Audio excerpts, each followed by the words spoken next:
South Florida, the Poker Sharks are devouring their own in a fight to be the best. Season 11's coverage of the Seminole Hard Rock Showdown starts now, and it's only on the WPT. Well, there you see our chip leader, Kevin Eyster, from Louisiana, now living in Denver, Colorado, but way out in front with $5.6 million. Youngest player at the table. He'll be the guy to beat. All right, first action is going to be on the rap king of the poker world, Jeff Madsen. That's right, Jeff Madsen from Santa Monica, quick fold. And he's a 5,000, blinds at 20 and 40. Fold. Yeah, Ben from Ontario, Canada, out.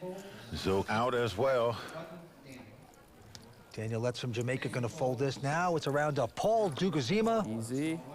Zima. 27-year-old from St. Petersburg, Florida. It's first hand, man.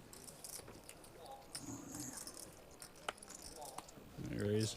He's raised to 110,000 to go. This is, I can definitely flap this, though. Kevin Eyster right behind him, the chip leader, is going to make the call with just a 10-6. Here we go with the flop. Well, it's just so tough to play when the chip leader's sitting right on your left because he makes these calls.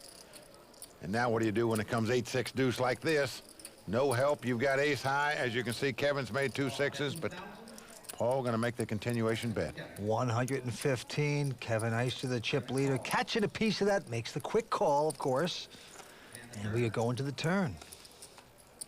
Well, board pairs 6s, gives Kevin 3 of a kind. Paul now drawing completely dead in this hand. No card he can catch to win the pot. And he is going to slow down, thank goodness. And Eyster's hoping that he did have an overpair, but nevertheless, you're 3 of a kind, popping out a bet of 160. And Paul looking over at Eyster. He's going to give him action, Mike. Yep. Drawing dead. River card, a deuce. Well, that may cost him more money because now he's got 2 pair with an ace kicker, but Paul is going to check it. Eyster now with a measly full boat. And let's see if he bets the right amount to get his sucker to call. that's a big bet, Vince. 550,000. That is a chase-away bet right there. And Paul now lets it go. So the rich get richer. Kevin Eyster taking down pot number 1 to extend his chip lead. It's an overbet there. Didn't work out, but right now, as you can see, our first place finisher is going to take home $660,000 here in Florida. There's the WPT Champions Cup. When you win a championship, your name gets inscribed on that beautiful trophy. To the felt we go. Daniel Letts first to act from Jamaica, now living in Miami, 38 years old, and he picks up a big hand, ace king. He got in this tournament by winning a $500 satellite. He's been up and down. He's unemployed right now. Guy loves poker, hates the 9-to-5 life. Actually slept in his car for a week once, Vince. He makes it 85,000 to go, and like we said earlier, he has half a haircut, Daniel Letts does. But it's been lucky for him. Now look at this, a re-raise by Kevin Eyster with an ace-deuce. Makes it 210 to go, a couple folds. Back on Letts. Got ace-king, there's his lovely wife, Laura, rooting him on. What a moment for Letts. Now he's going to re-raise. Makes it 585 to go. Smart move, get aggressive, and Kevin has to lay down his hand. Daniel putting the hammer down on him, taking down that pot. And Vince, we've never had anyone from Jamaica take down a WPT title. We could see a first here tonight. That would be exciting. Daniel Letts with a big chance here. Lives in Miami, got in this tournament through his satellite, and he is punching out pretty good here in the beginning of this event. Well, Vince, you know poker players like I do. They're very superstitious guys. Some guys don't change underwear all week. They don't change socks all week. This guy gets half a haircut. He's doing good. He lasts through day 1. He said, hey, I'm going to stick with it, you know? If it's working, stay with it. That's what I Gotta do it. Kevin Eyster with a quick fold. And now from Santa Monica, Jeff Madsen, tough poker pro. 27 with a queen 9 of diamonds, going to make it 85,000 to go. Jeff's got a couple World Series of Poker bracelets to his credit, trying to get a WPT title. This is second final table this season on the World Poker Tour, so. Well, Paul Dlugozima is going to call this, Mike, with a king-jack. So two-way action. Here we go with the flop. It's a 10-7-3. Well, no help to either player. Action on Paul, he checks. And Jeff Madsen, 27 years old. Second WPT final table. The rapper is going to bet the continuation bet. Paul says he plays a pretty tight game of poker. But look at this. Vince, he is check raised here. and he is going to win this pot by making a bold move right there, so I'm not so sure about that tight player image he's trying to project. Check raising with nothing to take down the pot. And look at that, a nice smile by him. Now, he's also, Paul is, known as a backer of players, so he doesn't just play himself, he backs other players up into events. Yeah, guys that don't have money to buy in, always looking for stake horses, well, there's your man. Right back at it, Paul, with a quick fold. And now Kevin Eyster, the chip leader's gonna raise with just a 7-3. Oh, he's gonna get action by the man from Jamaica, Daniel Letts. He's a local now with a queen jack. But also Ben Tarzia in with a 6-3 of clubs, so. Three-way action here in the raised pot. Flop comes jack, 8 deuce. Good flop for Daniel. He's got the top pair. Certainly does. He has to act first. He checks it. Kevin Eyster now. Gonna make a continuation bet at 105. Ben Tarzia, a tattoo shop owner's gonna fold his hand. Caught nothing of that flop. So now you're Daniel. You got your top pair. But he's not gonna repop it, just gonna call. So we're going to the turn. Well, a 7 comes off. Now this gives Kevin a pair of 7s, but still way behind here. But Yeah, he can get into trouble here. well, also a possible straight out there. I don't see him getting in much trouble. No, he's going to check it right here. Well, that's a good slowdown. When the 3 comes off on the river, how about that? 2 runners in a row for Kevin. He now has the best hand with 7s and 3s. You talk about running well. Woof. Daniel Letts is gonna check. Kevin's gonna try to make some more money, and it's gonna work. Ooh. 2 pairs is good. Well, there you see the pain for the Jamaican. And Vince, he'll be smoking something on the break after that hand, I promise you. Tough beat for Daniel right there. Took you 2 runners to win that hand, Kev. I was going to check the river. If I didn't hit a 7 or 3, get off my back. Kevin Eyster, the 23-year-old out of Louisiana, extending his chip lead. Introducing the Club WPT Gold 5 million free roll passport. Just look at it. This is your ticket to the most anticipated poker tournament of the year. Only 2,000 exist. Not 2001, not 2002, only 2,000. And today, I'm giving away 3. Simply sign up at clubwptgold.com and use promo code YouTube and you're in. Wow, 5 million free roll. Couple folds around to Zo. He can't play. And now Daniel also not playing. Now back around to Paul. Yeah, Paul's got a king jack. Well, he's in the big blind. Well, Kevin looks very happy and excited here. Paul, if he was dabbling or thinking about re-raising pre-flop, that easy going and a song singing by Kevin has just made him call. And the flop comes up a 10-8-5. That is good for Eyster, hitting the 10s. Top pair and top kicker. Hard to beat that when you make a flop. And Paul hitting nothing there. We'll check. Kevin. Yeah, he's putting the extra stall on it here like he doesn't know whether he should bet or not, but we know it's just his way of hoping his opponent decides to raise him here. 75,000. These are the 2 chip leaders at the table. And Paul, who likes to back poker players, sees the light, gets out of the way. Just doesn't want to mess with the chip leader with no hand. Oh, we get to see the runners? Is that what we're doing over there? See if I would have got there. Come on. Even on the small pot? Jeez. I think I got there. Every time. Daniel. Let's hear the local grinder. Quick fold by him. Paul Dlugozima. He's an entrepreneur, poker backer, this time with a Jack 10. He's 27 years old. He likes his hand, and he will raise. Looks like to 85,000. Kevin Eyster, the chip leader, going out. Also, Jeff Madsen out. Ben now looks it. Oh, look at this, Vince. He's got 2 aces out of the blind. How much is it? Somebody's raised in front of him. Weapons of mass destruction, and what a great time to get it. Tattoo shop owner. He just calls, Vince. Does not re-raise with the 2 aces out of the blind. Gonna try to disguise the strength of that hand. Zo folds. Here we go with the flop. Oh, and he catches 3 of a kind, just like that. 3 aces. Well, the top set, the best hand possible, and he checks it. Now, Paul gonna make the continuation bet like most would in this spot. Let's see if Ben gets fancy with a raise. Nope. No hand can beat him, so why raise it? Just calls. Just walk the dog, let the guy keep betting. That's right. Let the big fish wiggle. 7 on the turn. Doesn't have to worry about flushes, nothing now. He's got aces full, and he checks again. Yeah, beautifully done by Ben. Now, once the guy calls you on a flop with an ace out there, don't you slow down a little bit here, Vince, or not? I think you do. Well, maybe he's putting him on some kind of heart flush draw or something. He continues to bet, Mike. $245 donation into Ben's pocket, and Ben, of course, with just the call. I check. He's going to check on the river before the card comes up. Interesting.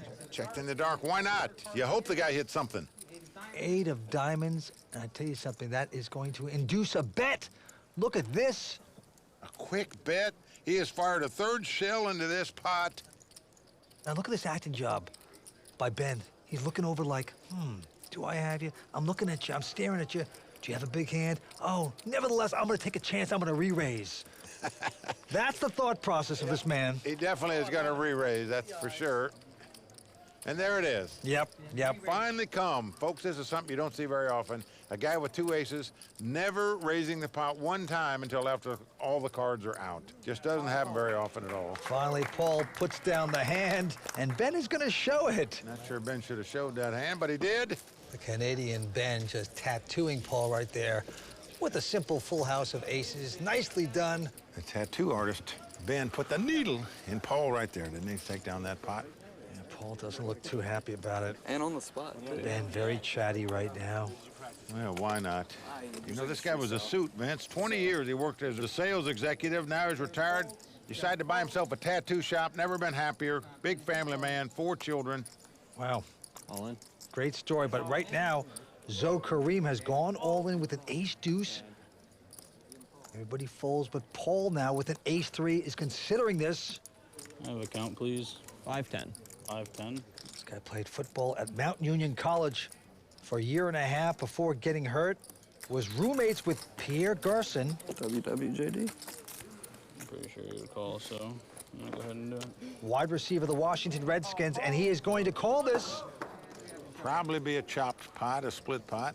You just don't Feel like know. Figures to be, unless one of them catch a deuce or a 3 or make a flush. Let's see if Zo can get lucky here. I was just so happy to see an ace on the button. I was like, thank God. Now I don't have to keep jamming cutoffs. And the deuce just like that on the flop. He does get lucky. Amazing flop right there for Zo. Gives him a great shot to double up right here. Wow. Yeah, it's gonna be like a 4 of hearts all day. Zo Karim looking pretty. 6 of clubs on the turn. No help for Paul. He's got to catch a 3 now to win the hand, to knock out Zo. They'd split the pot if a 6 comes off. Let's see what happens. Well, it's an 8, so Zo Karim is going to double up here, and he gets very lucky to take down that pot. I was rooting for chop. I was rooting for chop, too. And there you see Kevin Eyster with a massive chip lead, $6.5 million, almost a 2-to-1 lead over the second-place guy, which has been the Canadian. Blinds are going up at 25 and 50,000. Action on Kevin Eyster, the chip leader. He looks down at Dolly Parton hand, 9-5. 110. Makes it 110. Jeff Madsen out. Ben Tarzia not playing. Zo gonna go away. No action for Daniel Letts, but it's around to Paul. Yeah, Paul looks down at the suited connectors, the 7-6 of spade. This guy will play any hand at any time with anyone. Vince, he told us he was a tight player. The guy's played every hand. He fired 3 shells with a complete bluff a minute ago. I like his style, actually. And here is the flop. Now, good flop for Paul. Out in front here with a pair of 7s now. It's come 8-8-7. Now Kevin with an inside straight draw. That's about it. But he is going to make the continuation bet of 90,000. Paul out in front, like you said, going to make the call. And the turn card, well, it's another heart, Queen of Hearts. Well, neither player happy to see a 3rd out there because neither player have a heart. And it goes check, check here on the turn. Yes, it does. And the river card is a 6. What a card for Kevin Eyster, hitting his straight. Just incredible. He hit runner a minute ago to make 2 pair to beat Daniel, and now he's caught a gut shot 6 on the river. He's going to win this pot as well. It's just the amount of money that you can extract from your victim, and, well, that's pretty significant. $575. I think he overbet that. Well, you're right, Ben. It's only $450,000 in the pot, so a massive overbet, which tries to make it look like a bluff, but in fact it wasn't. Yep, he's going to chase Paul away. Yeah, definitely a smaller bet might have trapped Paul there for some money, but in the meantime, Kevin Eyster running pretty good right here, looks like. Extends his chip lead. We are at the Seminole Hard Rock Showdown. 6 players. Right back at him. And Zo with a quick fold. Well, Daniel, just a queen deuce offsuit out as well. Paul Dlugozima finally going to take a breather. 110. Well, Kevin going to raise it up on the button here with the ace high. Yep, makes it 110 to go. Jeff Madsen out Ben, though. Ben Tarzia has a decent ace-6, will make this call. Be gentle on me now. Always, always. Well, Ben's family man, 4 kids, likes to ride motorcycles. Well, look at this flop. It's great for Ben. 3 of a kind like that. Ben checks it. Nothing hitting for Kevin, but he's aggressive. We'll make a continuation bet. 90,000. Boy, Ben is flopping beautifully here tonight when he gets involved in a hand. Just makes the okie dokie call. Well, it worked for him before. And we're going to the turn. Now a king comes off. Well, Ben's going to check, and here comes Kevin one more time. Going to continue firing at this pot. 155,000, and party might be over for him here, right here, because Ben is going to raise it with the 3 6s. He is going to make it a total of 375. Now, what is Kevin doing? He's going to stick around and make this call. That is surprising. Absolutely shocked here. Drawing dead, as you can see, but why would you call there? You just wouldn't think an amateur player, a businessman, is going to check raise with no hand. I agree. Queen of Diamonds on the river. No help, of course, for Eyster, and Ben will make this bet a hefty 525. I think this is pretty uncallable if you really analyze the player. You can only beat a stone bluff. Would an amateur check raise you, make a stone bluff in this situation? I wouldn't think so. Only a 6 and bluffs makes sense right here. He's talking himself into it. He's making a bad call. 6. Very surprised Kevin Eyster went for that. Just as we were surprised a minute ago when Paul kept firing at the pot as the Canadian was calling him. So he's just letting these guys fire off, Vince. It's beautiful. Back to the table we go as 6 players remain. Kevin is still the chip leader with 5.4 million in chips. Blinds at 25 and 50. Down to the felt we go. To the tattoo shop owner, Ben. He goes out, and now Zo Karim, young poker pro, has a queen 10. He's on the short stack. And he is going to raise this. Yep, he makes it 110 to go. Daniel Paul out. Kevin Eyster picks up a pair of jacks. He's the roommate to Zo, and he's just going to call it. Well, just calls, does not raise there. Jeff out. So 2-way action. I'm surprised he didn't repop that. Very surprised myself. Well, flop comes 7, 8, 9 with 2 clubs. As you can see, Kevin out in front with the jacks. And he is now going to lead out and bet into his roommate. These guys room together on the road when they travel the tour. Zo has picked up an open-ended straight draw, though. Yep, and a backdoor flush draw. All in. And he's going to go all in. Oh. Wow. Well, Zo all in and called. So the roommate's battling it out here. You guys are roommates? It looks like Zo is getting back to the room first, and I think the door is going to get locked. Oh, boy, this could be the end of a beautiful friendship. Yeah, club will be okay. Jack for a sweat. Then pair the 7. Kevin, a big chance to knock out his roommate and get down to 5 players. Here comes the turn card. It is a 10. Now this gives Zo a flush draw. He's got a higher flush draw. Obviously the 8 of clubs won't help him. He give his opponent a straight flush, but They don't realize he improved. he needs to catch a 10 or a jack or a club. Kevin is still 1 card away from knocking out his roommate. Zo still pretty big underdog. He needs to get lucky here to survive, and he does get lucky. Runner, runner, flush for Zo Karim. And Vince, when your roommate does things like that to you, you know, you start saying, maybe it's time to get a new roomie here. This guy's not very lucky for me. Oh, wow, no sharing the toothpaste tomorrow. Introducing the Club WPT Gold 5 million free roll passport. Just look at it. This is your ticket to the most anticipated poker tournament of the year. Only 2,000 exist. Not 2001, not 2002, only 2,000. And today, I'm giving away 3. Simply sign up at clubwptgold.com and use promo code YouTube and you're in. Wow, 5 million free roll. Well, there you see Kevin Eyster well out in front, 4.7 million in chips. The Cajun trying to do it. First player's going to take home 660,000, and he's at 5,000. Blinds at 25 and 50. To the felt we go. Action on Zo Karim, 26-year-old folds. Daniel Letts. Daniel from Jamaica, living in Miami now. He's out, but here's Paul. He backs players in other tournaments. Yeah, guys that don't have buy-ins, he actually stakes them for a piece of the action. He's made it 110 to go.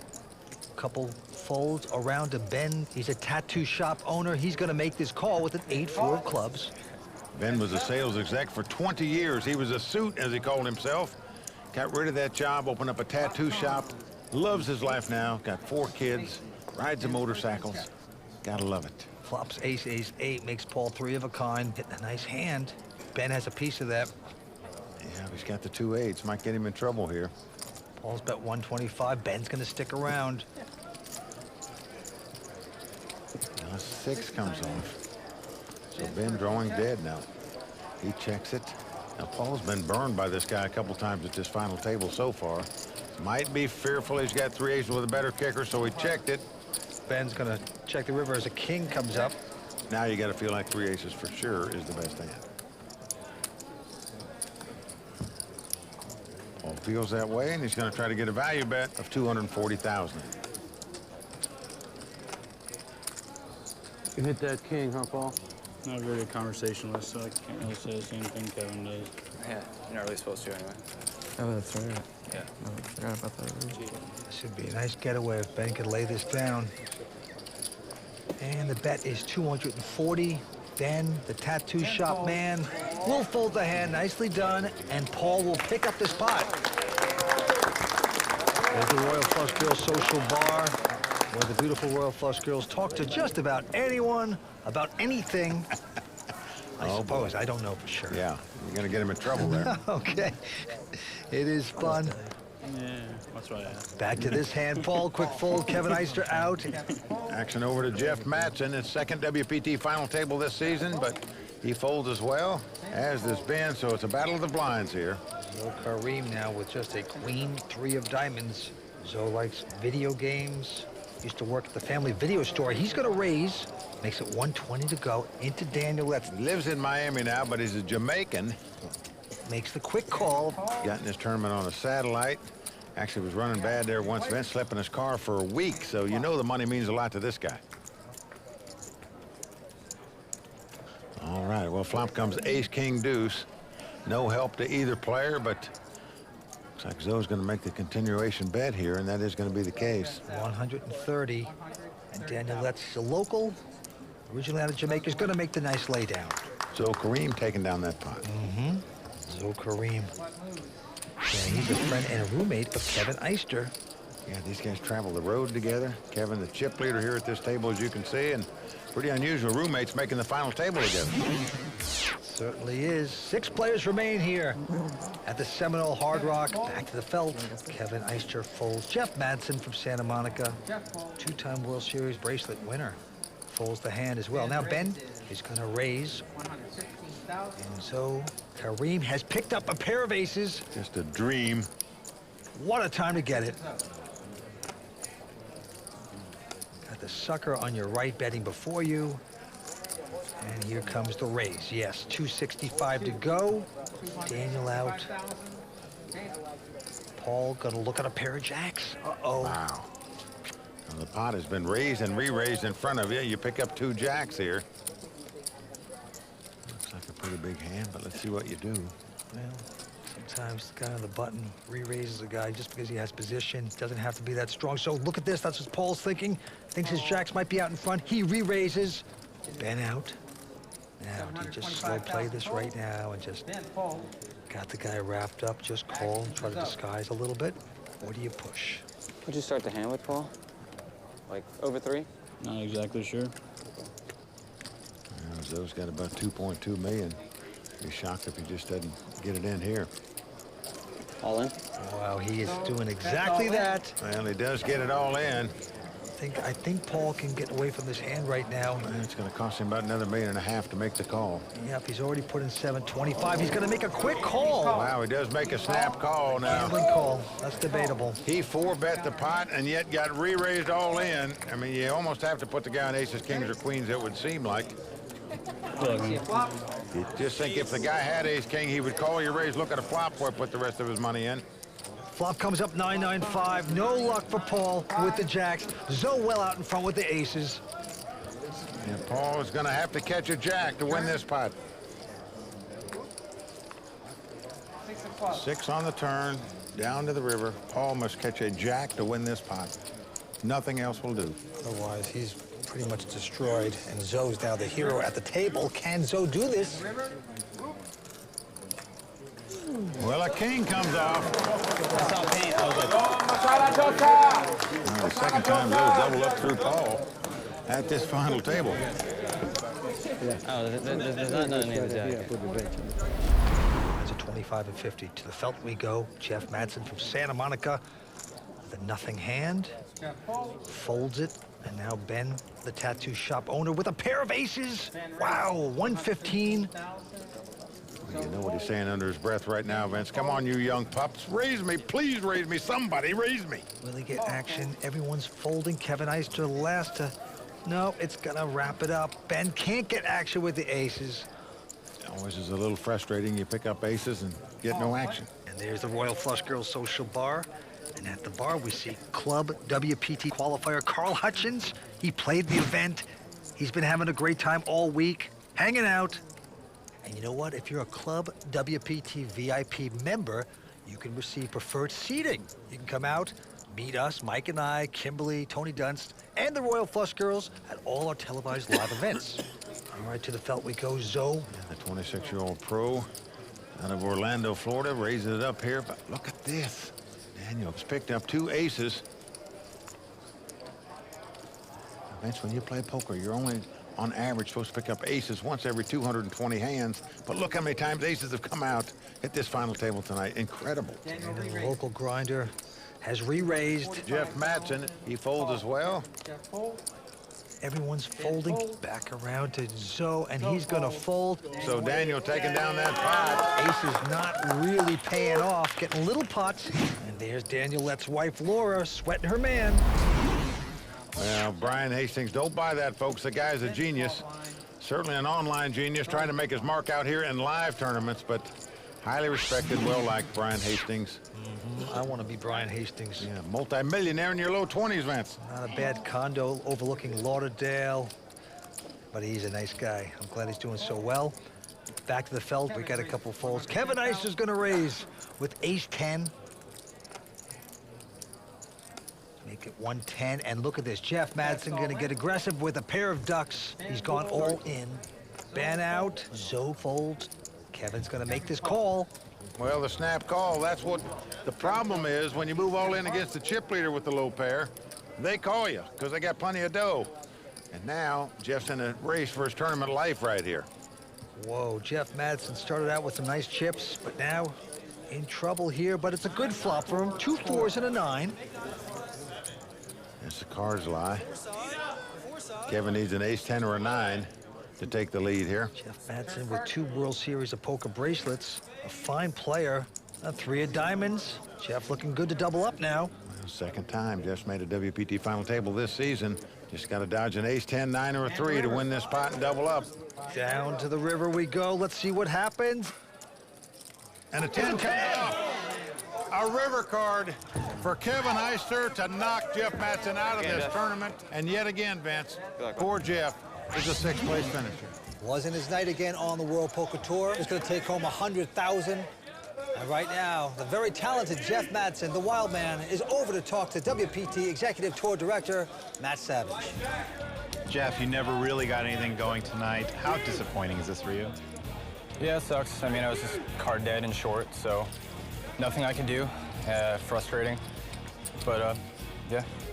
It's another $100K to the bankroll. I mean, is that important to you now, or are you just thinking about, you know, trying to win one of these events? I mean, it's all important, but I want to win, so just have to work and get back here again. All right, well, I like that confidence. Amanda, back to you. Down to the table we go. Action on Daniel Letts, the guy from Jamaica that got in this tournament on a $500 satellite. He is loving it right now, but folds this hand. And so does Paul, and now the chip leader, Kevin Eyster, with an ace deuce. He's got the button. He's going to raise to 135. Kevin makes it 135. And Ben Tarzia, the tattoo shop owner, picks up a pair of fives. Well, let's see how he's going to play him.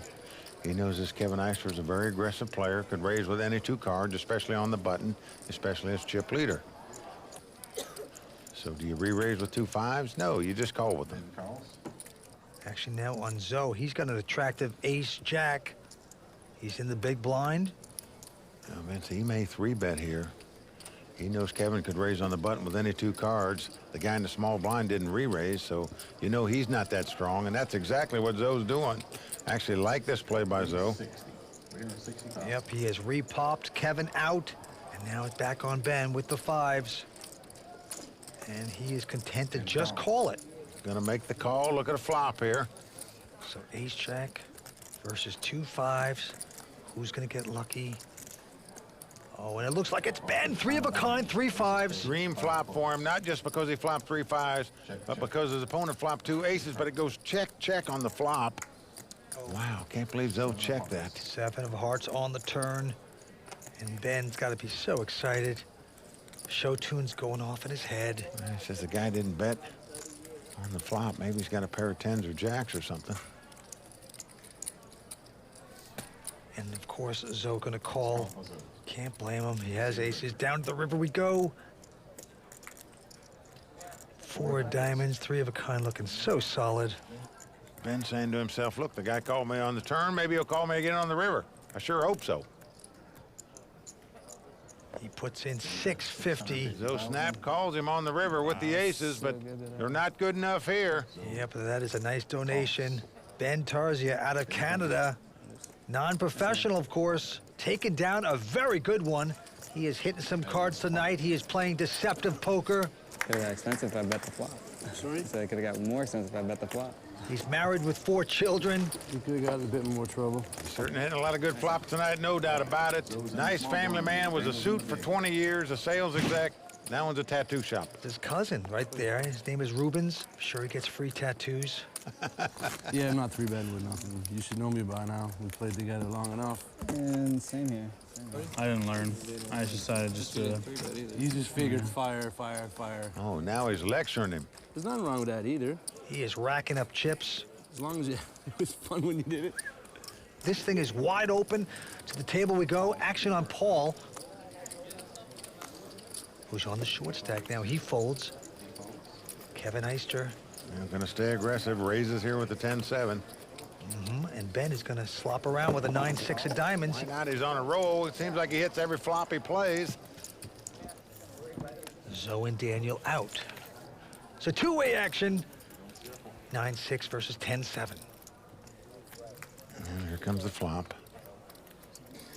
Ace 3-3. No help to either player. Wow, surprised Kevin wouldn't have made a continuation bet with that flop, but he doesn't. And it goes check, check. King of diamonds on the turn. Still no help to either player. Kevin just checking again. Well, Ben's saying, look, he's not going to bet at this pot. Maybe I will. Ben does make a bet of 150,000. And Kevin has had enough of that. Doesn't want to tangle with Ben. Well, a nice bet there by Ben to take down that pot. What an effort. Says he does it all for the wife and kids. Let's take a look at his hand. He's picked up a pair of deuces here. Not bad. Blinds at 30 and 60, and he makes it 125. Zo out. Daniel Letts also folding. Round to the short stack. Paul Dlugozima. He backs poker players, a fine player himself, but he's going to fold. 125. Kevin Eyster, the ultra-aggressive player, just calls here with 2 5s. So we have deuces versus 5s. And the flop's an ace, king, queen. And that's a flop neither player going to like. Certainly don't. Kevin checks, Ben checks. Both running scared. Here comes the turn. 8 on the turn. Again, Kevin checks. And look at this. Ben reaching for chips here. He's going to bet the 2 ducks, and they're going to quack, quack as Kevin goes away. So for the second pot in a row, Ben beats Kevin with the worst hand by betting. Introducing the Club WPT Gold 5 million free roll passport. Just look at it. This is your ticket to the most anticipated poker tournament of the year. Only 2,000 exist. Not 2001, not 2002, only 2,000. And today, I'm giving away 3. Simply sign up at clubwptgold.com and use promo code YouTube and you're in. Wow, 5 million free roll. Down to the felt we go. Action on Paul Dlugozima, businessman out of St. Petersburg, Florida, came in as the second chip leader. Now in the short stack, folds his hand. Kevin Eyster going to raise it with a 7-5 offsuit here. And Ben on the button going to call with a 7-5 suited. Zo with a big ace, queen of diamonds, also just calling. Wow, can't believe he wouldn't re-raise with that hand. And look at this. Daniel has picked up ace jack. He's going to call as well. So we're going to have 4-way action in a raised pot in a 5-handed poker game. Pretty amazing. Yes, it is. Here come the first 3. Let's take a look. Now flop comes ace, king, 10. Zo out in front with the 2 aces with the queen kicker. He's going to check. Daniel going to check his aces as well. Eyster with nothing, wraps his finger. Ben. Now Ben makes the elbow check. Don't see that very often. That's a sign of weakness. It's a check. 9 of clubs on the turn. Well, Zo thinking his aces are the best hand right now with the queen kicker, and in fact they are. This could spell trouble for Daniel here, because the way this hand was played, you're never going to put Zo on an ace-king or ace-queen, in fact, because he didn't raise before the flop. Kevin and Ben definitely fold, so 2-way action. They both have aces as we go to the river. And they both have the ace-high straight draw. Now the 5 of diamonds comes off. Zo contemplating what to do here. And look at this. It's $280,000 bet into a pot that has over $1 million in it. This is sort of what we call a blocker bet. It's a value bet, a blocker bet, all combined into one there. There's Daniel's wife, Laura. Well, the way this hand was played, Vince, yeah, he's going to call. I think you have to call if you're Daniel in this spot. He just got out kicked. Certainly can't fault him for calling there with the 2 aces. Zo picking up a nice pot. Yeah, against the local grinder, Daniel. Okay, action's going to be on Zo. Now he's got ace-queen. 125. And he's going to raise it. Started out in 6th place and a distant 6th place when this final table began. Got very lucky. First couple times he was all in, outdrew his opponents to stay alive. Made aces, doubled up yet again. I'd like to participate in this transaction, but I can no longer. Well, everybody's folded except for Eyster. He's got a pair of 6s. Against the best. So it's the roommates going at it. 2 young guys travel the world together. And look at this flop. Dream flop for Eyster. He's flopped 3 6s. These 2 guys are roommates, but it goes check, check here. Now a 10 comes off. And it goes check, check again. Now the 3 of hearts comes off. Well, it goes check, check again. How do you check that third off? 3 6s, never bet. Because I didn't want to get check raised? He was looking to check raise all the way through it, but Zo never went for it. So all right. I missed 2 bets. I mean, 2 bigs. That's a roommate for you, right there. Tried to go for like 20. Yeah, I mean, you bet on the turn. I call. I fold on the river. Oh yeah, I could have bet turn. That didn't cross my mind. I was just thinking river. Oh, just a set. Lines at 30 and 60. Action on Paul. Hey, even less than him. He is card dead lately. He folds his hand, and Kevin with a queen 10. And this guy is just relentless. He bets on anything, raises, and he's done it again. 135 to go. Ben out. Zo out. Back around to Daniel. He's going to make the call with the king 10. All right, so Daniel has a shot. Daniel getting down there in chips. Only 670 at the start of this hand. Flop comes up ace, 9-7. Oh, look at that. Daniel just moving all in here with just king high, and he's going to win this pot. Yes, very nicely done. So Daniel could become the first Jamaican to ever win a WPT title. Stays alive. Oh, boy, we're watching these guys in South Florida. Going after this title, this is fun. And once again, Kevin Eyster still our chip leader. Zo Karim, his traveling roommate, in second place. The Canadian, Ben Tarzia, in third place. 5 players left fighting it out for this title. First to act, Kevin, the chip leader. And look at this, with just a jack 4. Again, he's going to raise, makes it 120 to go. Ben out. Fancy raising with these junk hands under the gun in first position. That's true. Now his roommate, Zo, with the button, with just a jack 10 offsuit. Well, obviously, Zo knows him better than anybody. Knows he raised with junk in first position, and he's going to re-raise him here with a jack 10. Wow, that's knowing your player. Daniel out. Well, it just shows you no love for roommates when you're at these final tables. Paul can't possibly call this, and doesn't. Oh, man. I feel like 95% of my hands I have right here. This is in the lower 5.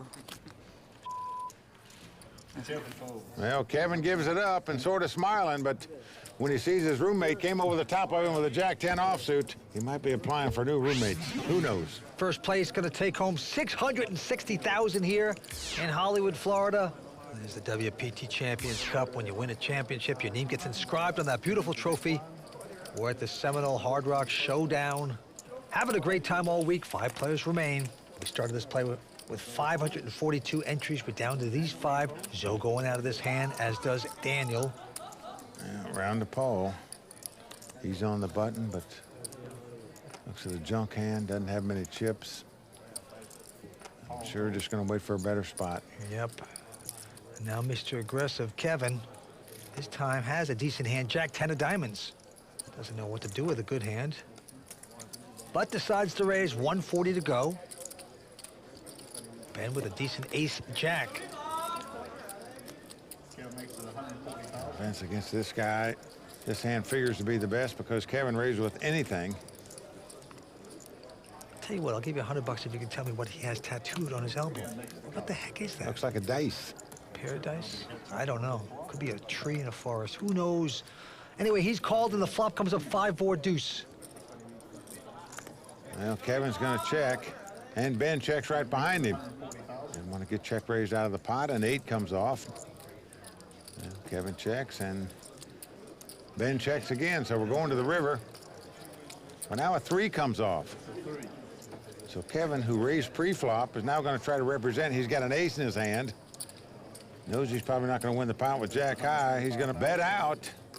Yeah, 125 and a quick call by the man that has the real hand. Ben has the 5 high straight, makes the call, takes down the pot. And even though Kevin didn't win that pot, I like his bet on the river there. Jack 10 straight. Jack 10 straight. He goes 2, 3, 4, 5, Jack 10 straight. 2, 3, 4, 5, Jack. Now on the other side of his arm there. 2, 3, 4, 5, Jack 10. It's straight. I don't know. Well, don't worry. In case he wins this tournament, you'll be seeing a WPT tattoo on that right arm, folks. I guarantee you that. Well, Ben Tarzia, very impressive with his poker tonight from Canada. Boy, he's in 3rd chip position at this point. Okay, right back at him. Paul quickly folds. Kevin out. And now Ben with a queen jack of clubs will raise. Yeah, makes it 125,000 to go. Zo out. And Daniel now with an ace-8. Well, he's announced raise. I'm all in. But he's going all in here. Can I get a count, please? He's got nearly 800,000 in chips. And Ben can well afford to make this call. Daniel's wife rooting him on. Yeah. Put it in there. That's where we need it to go, right in there. Yeah. And he's still going to have about $4 million, even if he makes the call and loses the pot. So WWJD. because you have that many chips left, it does make this call a little bit easier, and he does make it. A local grinder, Daniel Letts, out in front at this point as a favorite. And the wife chewing the gum a lot faster right now. She knows her man's tournament life is on the line. He's out in front now. Can he stay there? And the flop comes up jack 8-5. Bad for Daniel. Tough flop for Daniel. He's flopped a pair of eights, but his opponent has flopped 2 jacks. He now needs an ace or an 8 to take the lead. Wow, Ben just out-flopping Daniel there. Laura, a little disgusted. To the turn we go. It's a 7 of hearts. We are down to the river. Daniel needs an ace or an 8. Otherwise, his tournament is going to be over. Got this tournament to a $500 satellite. One accomplishment for Daniel, but now he needs some luck, and he does not get it. So tough luck right there for Daniel Letts. Great effort by him. Got in this tournament on a $500 satellite. He'll be cashing out $122,000. So he had a great week here, but tough beat there to get outdrawn and get knocked out. Daniel Letts, man, with half a haircut. You get the whole thing done now. He is out, and he's over to talk to WPT Executive Tour Director Matt Savage. Daniel, 122,000 this week. Tell us a little bit about your experience this week. Well, I enjoyed it very much. You know, at the end, I got it in good. That's what counts, and I got beat by Queen Jack against Ace-8. You know, it's poker. These things happen. We had some great family support back there. Obviously, Laura's here, looking lovely. You know, you're a pretty lucky guy. Yeah. As I always tell myself, when if I do bad at poker, I always have something good to go home to. And it looks like you're going to be able to get that other half a haircut this week. Yeah. I think, probably I should have done it earlier and changed one block. All right, congratulations again. All right. Four-handed poker continues here right now. Let's go to the felt. Quick raise by Kevin Eyster with a pair of 5s. And right behind him, Ben with an ace-9. And Ben is the chip leader now. Just took it over from Kevin Eyster. Well, he is re-raised around the horn. DePaul's got a pair of 4s, but he will fold it. So Ben has raised. Now Kevin with the 5s. What will he do? Just calling. Well, he re-raised because he knows Kevin can raise on any 2 cards, so just thought the ace-9 might be the best hand. Oh, look at this flop. 3 of a kind there for Kevin Eyster. 3 5s. Oh, great flop for Kevin. He coyly checks them. But Ben checks right behind him. That's a good slowdown by Ben. Here comes the turn. It's a jack of spades. Well, this gives Ben a nut flush draw, the ace-high flush draw. Kevin checks again. A nice check by Kevin here because he got his opponent to bite to bet that flush draw. He's got the big 4 flush. He's betting 200,000.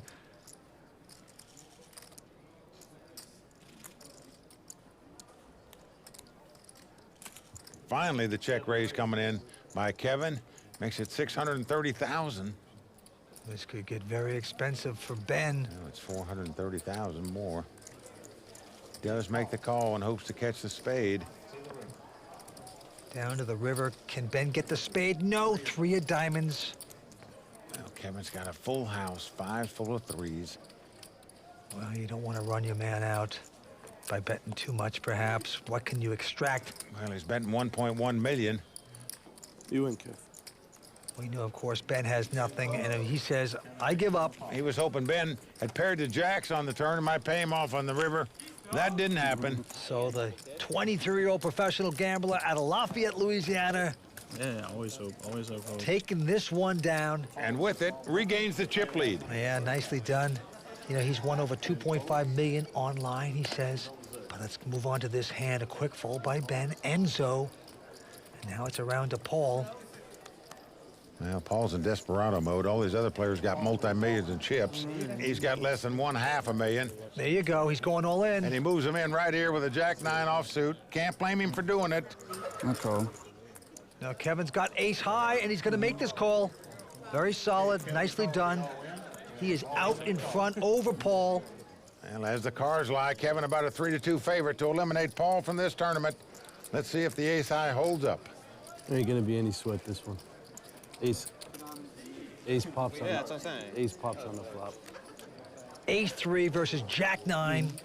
Paul, first cash, first final table on the World Poker Tour. Can he get lucky here? Nope. That's not a very good flop. Off 10. I have a club too. Kevin Eyster loving that. Very, very bad shape for Paul. He's got to catch 2 runners to win this pot, 2 runners to make a straight, or a running combination of 9s and jacks. That's not a club. Oh, and it is a club.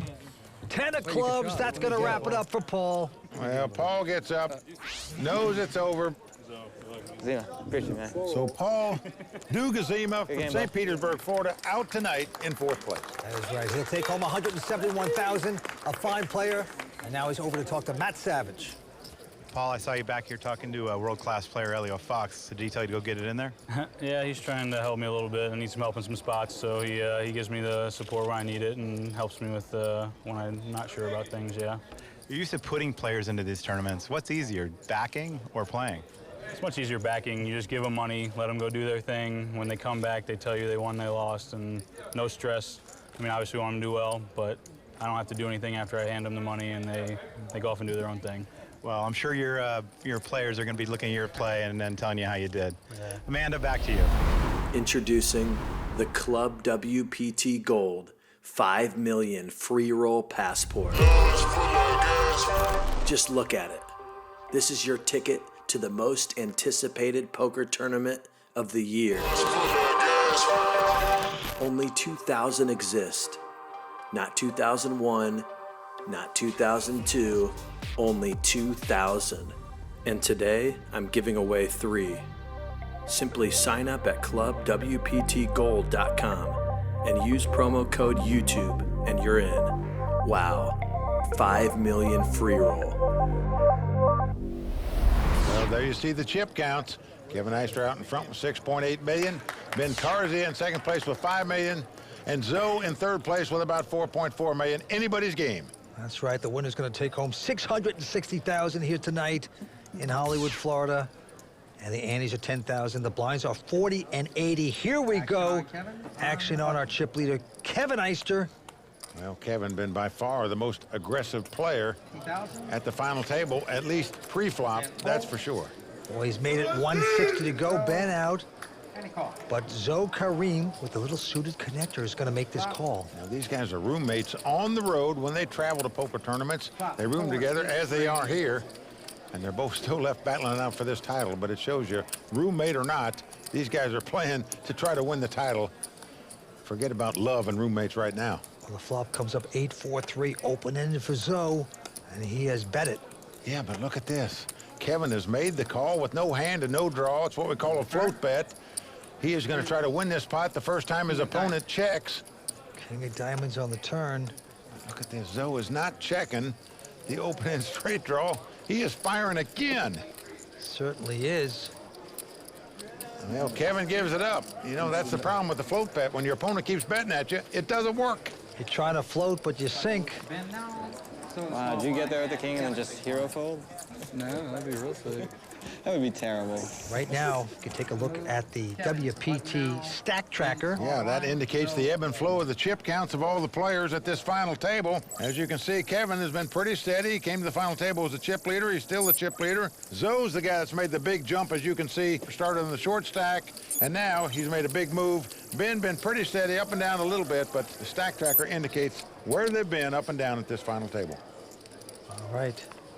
Onto this hand, Kevin, with a 6-5, going to make it 160. Ben out. Zo Karim with a king-9 will play with his buddy.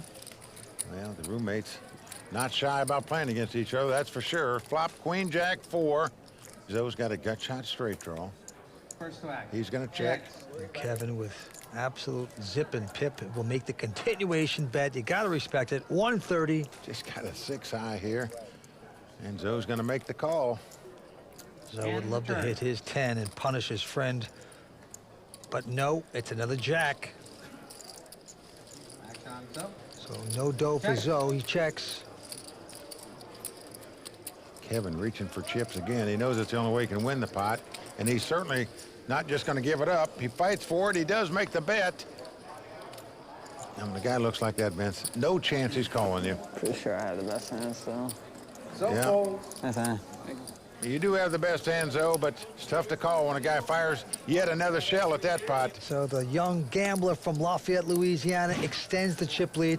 There's the Royal Flush Girls Social Bar. Yeah, and there's our club qualifier, Carl Hutchins, sitting right there with the girls.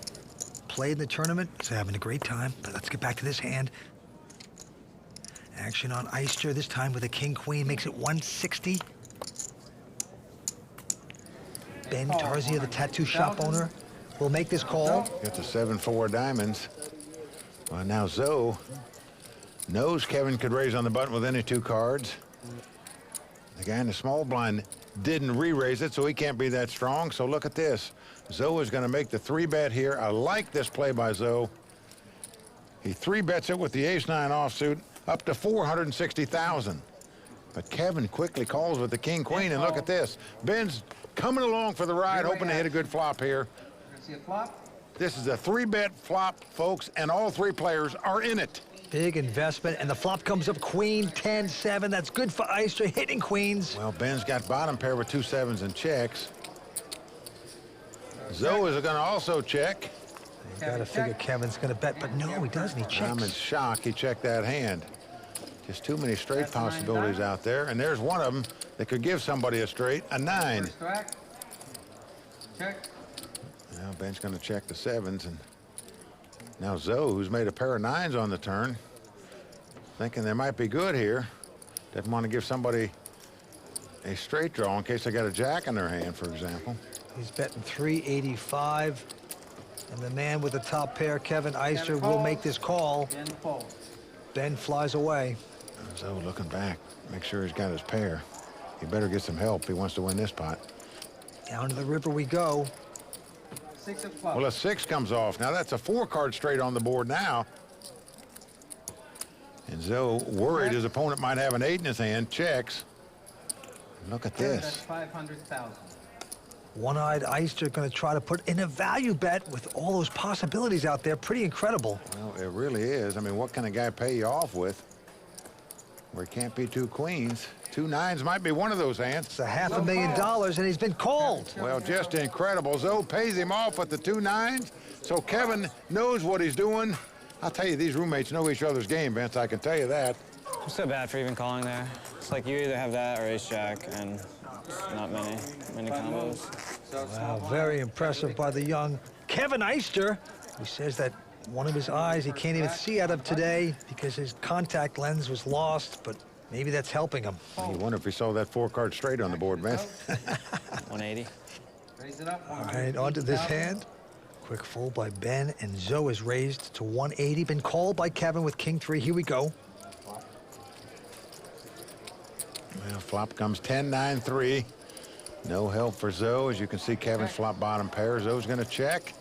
And Kevin comes from that Amarillo Slim school of poker. They're a checking, I'm a betting. Well, he's got a little pair of 3s, little piece of it, and he is betting it. He's got the best hand. That's why he's betting. Sure. Of course, he bets when he doesn't have the best hand, too, but... Zo's called it. There's the one-eyed problem. Hasn't been much of a problem tonight. Another heart on the turn, king of hearts. Gives Zo the ace-high flush draw, the nut flush draw, and he's reaching for chips and going to bet. But as you can see, it gives Kevin top and bottom pair. So he's got 2 pair. Now there's a 3-card flush and a 3-card straight on the board. So Kevin going to play it a little careful, just calls, doesn't re-raise here with the 2 pair. 330,000 down to the river. Ace of clubs on the river. Well, now Zo might think he has the best hand. I would. You'd have thought your opponent would have raised if he had 2 pair or better. That didn't happen. So Zo going to try to get a value bet in here for 480,000. A snap call by Kevin with 2 pair. Zo proudly displays the aces, but they're not good enough as Kevin has 2 pair. Just incredible. Kevin against his roommate. Someone sleeping on the cot tonight. Stay with us. We're coming back with more action here on the World Poker Tour. Action's on him. This time he has ace high. He makes it 160 to go. Now Ben behind him with a pair of jacks. But he's just going to call. Incredible. He does not re-raise with the jacks. And Zo going out. Would this be a big mistake by Ben? We will see. And look at this flop of Kevin Eyster. How good is this guy running? He flops us straight here. This could spell doom for Ben, the Canadian. Ben checks the over pair. And Eyster bets. Going to come out and bet 140. Oh, man, and Ben has got the over pair, but just calling. Yeah, does not check raise here like I thought he would with that flop. Here comes the turn. And now a queen comes out. That's an overcard. So Ben not going to like that. He's going to check. And here we go. Kevin betting again. And Ben calling again. Down to the river. When a king comes off. Well, Ben checks again, but that card could save him money. He'll be afraid that Kevin hit a king or a queen here to beat his jacks. Look at this. Kevin betting 800,000. Man, he's all choked up here right now, but those last two cards could save his life, literally, in this tournament. I mean, after that flop, it looked like there was no way he wasn't going broke with two jacks here. This would be a nice laydown at this point, and he is, looks like he's... You win, kid. Gonna do the right thing. Let's it go. Well, he does lay it down, but I'm still wowed. He has chips left with two jacks there. I'll tell you something, Mike. We are watching great action again in South Florida. It always is good at the Seminole Hard Rock, isn't it? Oh, you're right, Vince. And just watching these players duke it out and fight with roommates and all the rest just makes you want to get in the game. And the antes are now 15,000, Mike. Blinds are 50 and 100. Here we go. Well, action's on Ben. He's on the button. He looks down at a 10-9 offsuit, but he sees these guys raising every time on the button, so he's going to do it too. 225. Zo goes out. Kevin Eyster, though, with a pretty solid ace-9 of spades, making this call. Here comes the flop. Well, jack 3 deuce. Kevin's going to check, and here comes a continuation bet by Ben with just 10 high. 250,000. Kevin makes the call with the ace high. Turn card, deuce of diamonds. And board pairs deuces again. Kevin checks. And Ben firing a second shell at this pot with no hand, no draw, no nothing. And what a call by Kevin here. Calling him because he thinks the ace high might be the best hand. In fact, it is. And the last card is a 5 of diamonds, and Ben just gives up, checks it. And if a guy's good enough to call me on the turn, he'll call me on the river. I'm going to save my chips. Best hand. But how about those calls by Kevin there to take down that pot? Very strong. Vince, all this guy's doing is stacking chips here. This has just been a one-man band here in this three-handed battle. Swap life. Swap life. And his roommate Zo saying something I don't understand, but looks fun. It's swamp life. The guy's from Louisiana, so... Oh, that's what he was saying. Maybe that's his time, Vince. Okay. You know, he's a Cajun. That's what they do down there. They get in the swamps. Two roommates in a great position to take back all the money here tonight at the Hard Rock. But with this hand, Zo quickly folds. Kevin's finally got a real hand here. I'm sure he's going to raise with this. He's raised with all the junk hands. Sure does. Makes it 250 to go. Ben behind him. I'm all in. He says all in. Quick call by Kevin. Well, you can't blame Ben for going all in here. Kevin's got ace-jack against the ace-8. I folded king-8. 90% of the time tonight, that ace-high would have been the best hand against this Kevin. Now, Ben's got to get very lucky to win this pot. And remember, Zo folded a king-8, so one of his outs is gone. Well, I think Ben's thinking back saying, I should have pushed the jacks. I probably would have won. Little does he know. But here comes the flop. It's a queen, 3-4. That's not good for Ben Tarzia. Ben's going to have to catch an 8 to win this pot. Nothing else is going to do it. They would split the pot if the board paired twice. Here comes the turn. Ooh, it's a 10. Well, we are down to the river. Ben Tarzia from Maple, Ontario, Canada must catch an 8 on the river to stay alive in this tournament. Pair the board. Pair the board. Looks like the ink has dried for the tattooed shop owner. And remember, Zo threw an 8 away. So things are looking very bad for the Canadian. Oh, my golly. A snowman on the river melts away some chips of Kevin Eyster there. Wow. The crowd stunned at the river card that came up for Ben there. We need it. That was my favorite hand growing up. Ace-8. This really gross because I folded king. And the blinds are 50 and 100,000. Action on Zo Karim. Man, looks down at the king nine of diamonds. Not a bad hand on the button in a three-handed game. So Zo reaching for raising chips. Yep, he makes it 200,000 to go. Kevin out. And Ben with the 6-4 heart's going to make the call. Ben Tarzia, good friends with Daniel Negreanu, another Canadian. And look at this, he's hit 3 of a kind. Just a great flop for Ben right there. He checks. Here comes the spider in the web. Zo bets 125. Ben with a huge hand, gonna try to trap, just calling. Oh. Another 6 comes off. Quads for the Canadian. Yep, he checks again. Zo looks up and looks at him and says, I'm slowing down. I'm not betting for you. Zo knows his opponent could have had a straight draw. Now there's no hand he can beat. Doesn't matter what he had. When he called on the flop, he knows that. He quickly gets out of his pot when his opponent bets here. But Such a bad river for me. Probably on so many others. the only hand he could have possibly beat was a gut shot straight draw on the flop. But when the 8 paired, he made the straight. Made the full house. It was. Made something to beat him. Well, Mike, we have truly been enjoying the poker here at the final table of the Seminole Hard Rock Showdown. Introducing the Club WPT Gold 5 million free roll passport. Just look at it. This is your ticket to the most anticipated poker tournament of the year. Only 2,000 exist. Not 2001, not 2002, only 2,000. And today, I'm giving away 3. Simply sign up at clubwptgold.com and use promo code YouTube and you're in. Wow, 5 million free roll. Now Kevin now picking up some cards. He was winning pots without cards earlier. Now he's getting some. Yeah, makes it 250 to go. Ben with a little suited connector will speculate, makes this call. Oh, nice flop for Kevin. Ace, Jack 8. He's flopped top pair. His opponent's flopped bottom pair. And Kevin will make the continuation bet with the goods. 250,000. Ben doesn't believe him. Well, Ben's gonna make the call here with the 2 8s. 4th Street will be a 7. 2 pair for Ben. Dream card for Ben right there. Well, Kevin's checking in case his opponent might have had a 9-10 also. Well, Ben is gonna bet at $500,000. Well, I don't see Kevin going anywhere with aces and the queen kicker here. He's making his call like he should. River card will be... A 10 comes off, so a 4-card straight on the board, and it goes check, check here. Kevin shows the aces, not good enough as Ben tables the 2 pair. So the tattoo shop owner, Ben Tarzia, winning back a good one. Zo Karim with a nice hand, ace, queen.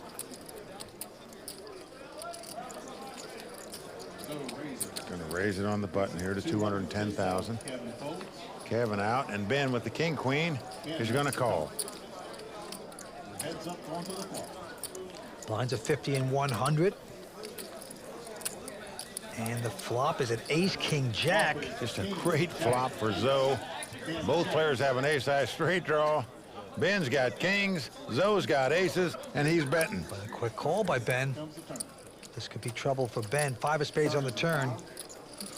Well, Ben checks again. So reaching for betting chips one more time. 380,000 is the bet.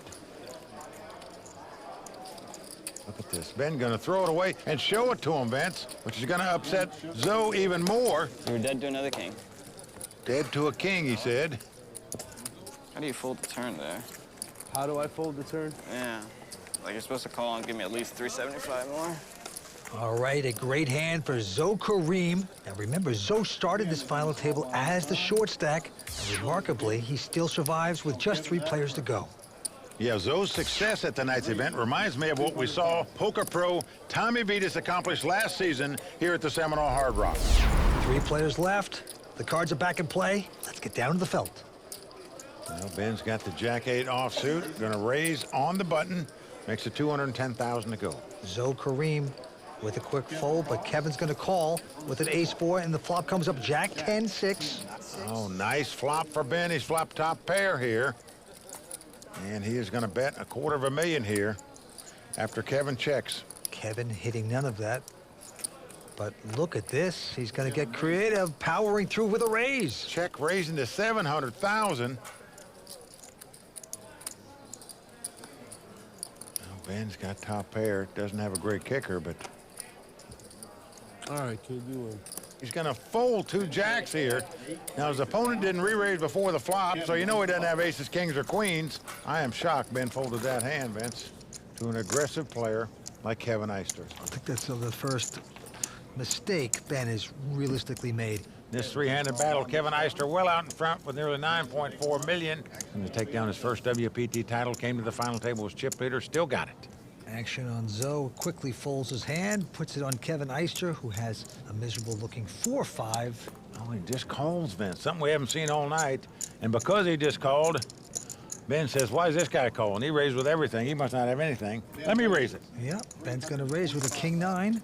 He's got position on Kevin. That makes it 325,000 to go, but Kevin doesn't go away. He wants to see a flop first. What a flop it is for Kevin, 6-5-3. Kevin's got a pair and an open-end straight draw, and he checks. Oh, nice check behind him. Ben just staring him down and checks right behind him. No continuation bet, but look at this. Ben hits the kings. Well, Kevin checks again. Oh, no, I don't like this check, though. Wow. Can't believe it. Now an 8 comes off. And Kevin's going to think he has the best hand. I'd bet, too, if I was him. I think my opponent had ace high. He proudly turns up a 2 5s, but they're no good, as his opponent turns up kings. So Ben Tarzia from Canada going to take down that pot. But that was a little bit of a surprise to Kevin, as you can see. He thought the guy had ace high. All right. 3-handed poker continues. Winner going to take home over 660,000. Action on Ben, getting a little frustrated, folds his hand. Ben folds. And now Zo Karim has picked up aces. Oh, wow.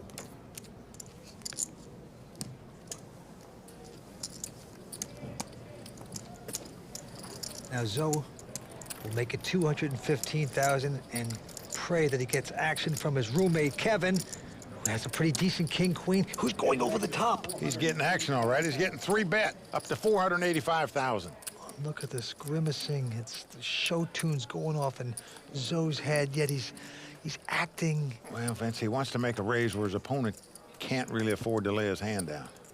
Meaning he's not going to make a large raise here because he doesn't want Kevin to go anywhere. You would think sometimes a guy wants to just play it a little slower, disguise it, and just call. Yeah, he could just call. But he's not going to. He's going to make the nice little gentle raise, as we like to say. He's raising 330,000 here with $1 million in the pot. Just a brilliant play by him in my mind. And Kevin calls it. He's got the fish hooked, and we're going to flop it. Oh, he could really be hooked now, Vince. Yep. As it comes king 5-3. Kevin has flopped top pair, but Zo has the only overpair of the 2 aces that's got him beat. Oh, and he's going to massage a bet of 685,000 into his roommate, buddy.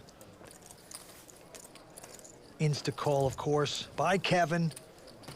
And we're going to the turn. This could get very expensive. This could be a great double up for Zo. Let's see. 10 of spade comes off. That is perfect for Zo. Everything working out just fine. All in. All in. He's going all in here, fearful his opponent might have a diamond draw. I call. Whoa, boy. He gets a quick call. Well, he's hoping he had the kings. That's exactly the case.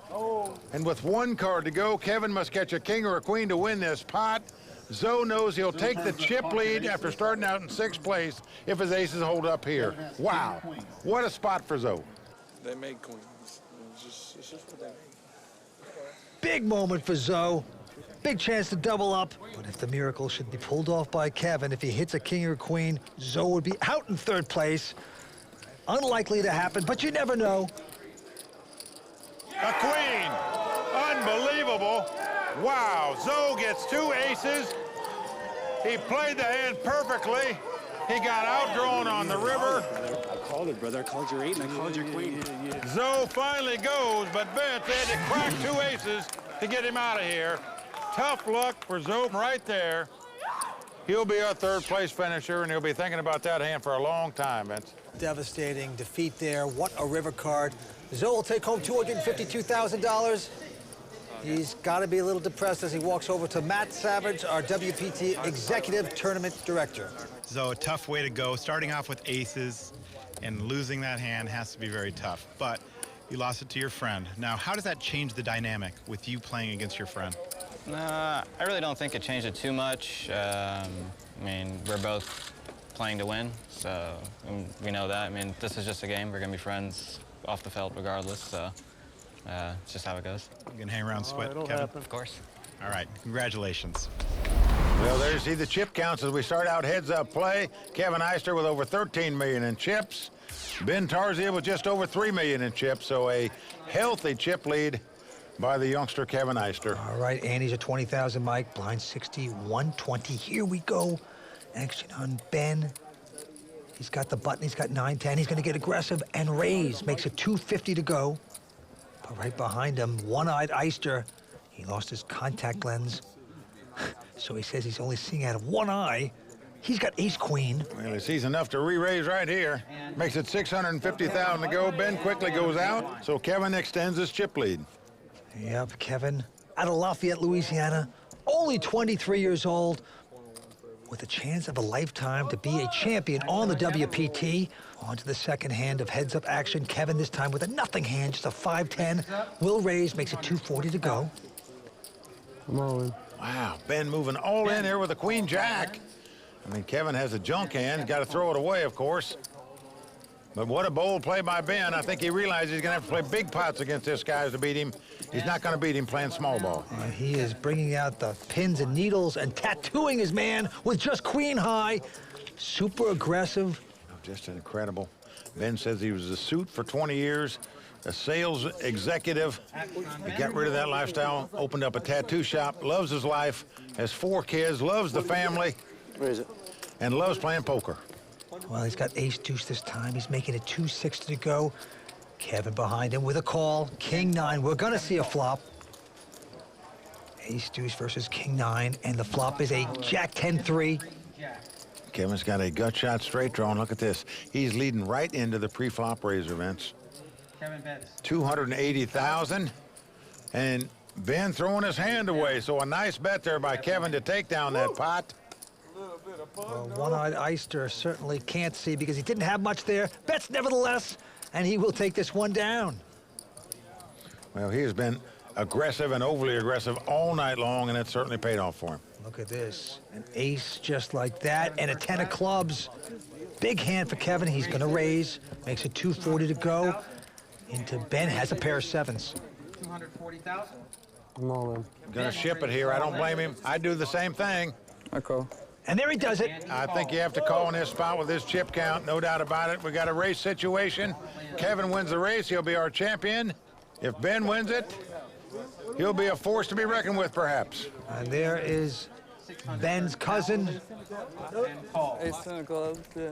Well, in my mind, this is a great thing for Ben to get in a race situation where he can double up and have substantial chips if he wins the pot. Still won't have the chip lead, but be right in the thick of things.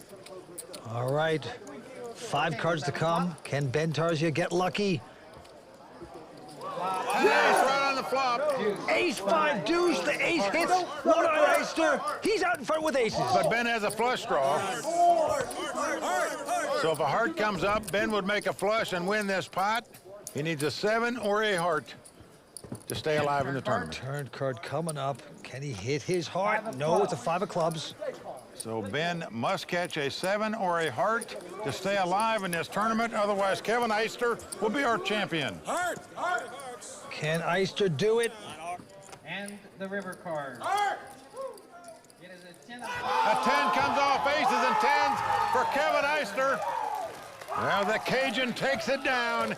Kevin Eyster with his first WPT title, came to the final table as chip leader, took home the trophy. Hugs and tears at this final table as Kevin is the champ. Well, Ben, unfortunately, you didn't get to add your name to that Champions Cup, but I do feel like there's 2 winners here tonight. What are your thoughts? Absolutely. I couldn't be more pleased with the results. He's a great player. I'm just happy to be here and happy to have a chance to play with these guys. So, you know, it's nothing's lost. Believe me, nothing's lost here. Well, I'm sure you did your family proud tonight. Mike, over to you. Your name is now going to be inscribed forever on this WPT Champions Cup. Congratulations. We'll see you at the WPT World Championship. Amanda, back to you. 5 million guaranteed poker free roll tournament, 1 million the first place, life-changing money, but there is only 2,000 golden passports to enter, and this channel is giving away 3. Win yours. Click the link in the description and use bonus code YouTube to enter. See you in Vegas.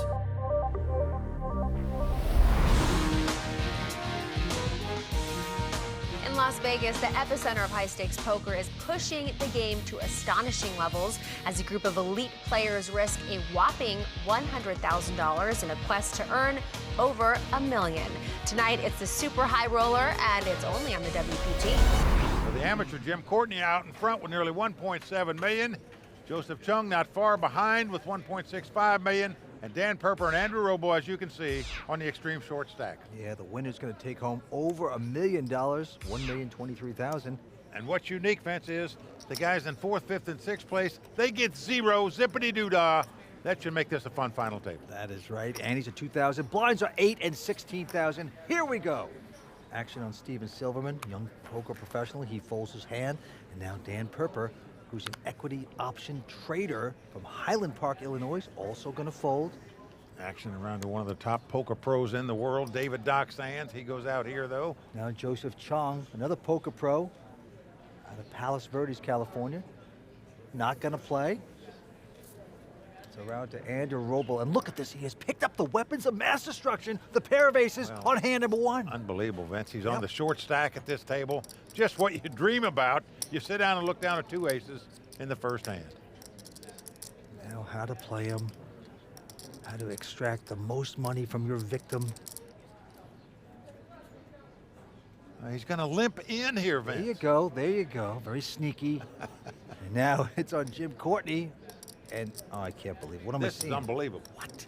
I don't think in the history of 11 seasons on the tour we've ever seen the blinds both pick up 2 aces, especially on deal number 1. Well, Jim goes all in, of course, and a snap call by Robl, and no one can believe it at the table. Oh. Well, you shook your head when he called. Of course I did. Well, unbelievable.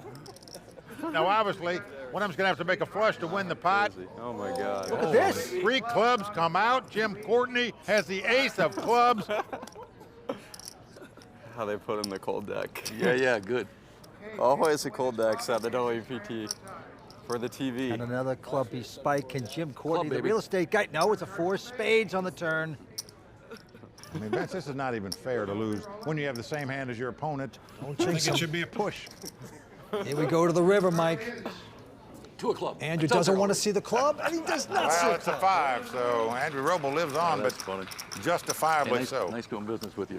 Yes. Much to the chagrin of the other players at the table, they would like to see Andrew gone, but doesn't happen. They split the pot as they should. It's like my trap works beautifully.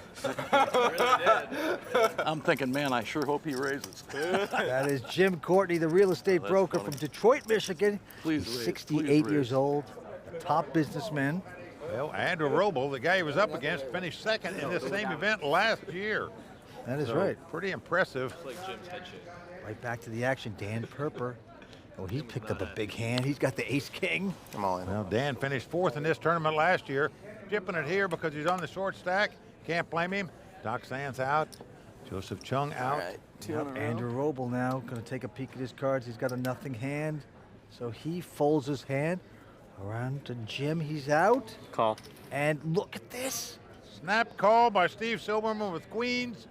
Vince, what hands we're seeing here. Shocking. Aces versus aces. Queens versus ace-king suited in the first 2 hands. Can you believe it? The classic race in poker, the ace-king versus the queens. Who's going to win it? Daniel Perper must win to stay alive. Will the queens hold up? Here we go. And he hits a king right just like on that. The flop. So Daniel has taken the lead with the 2 kings. Pretty nice flop for Daniel. Here comes 4th Street. On 8, so we're down to the river card. Steve Silverman must catch a queen on the river to eliminate Daniel from this tournament. A big dog to do so.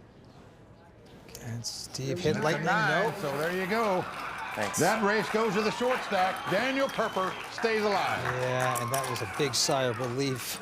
He can't believe he went up against queens, but then he hit his hand. Nicely done, doubling up. Well, that's pretty incredible, the hands that we're seeing coming out so far. Ace-king versus 2 queens, aces versus aces. Wow. Yeah, pretty amazing.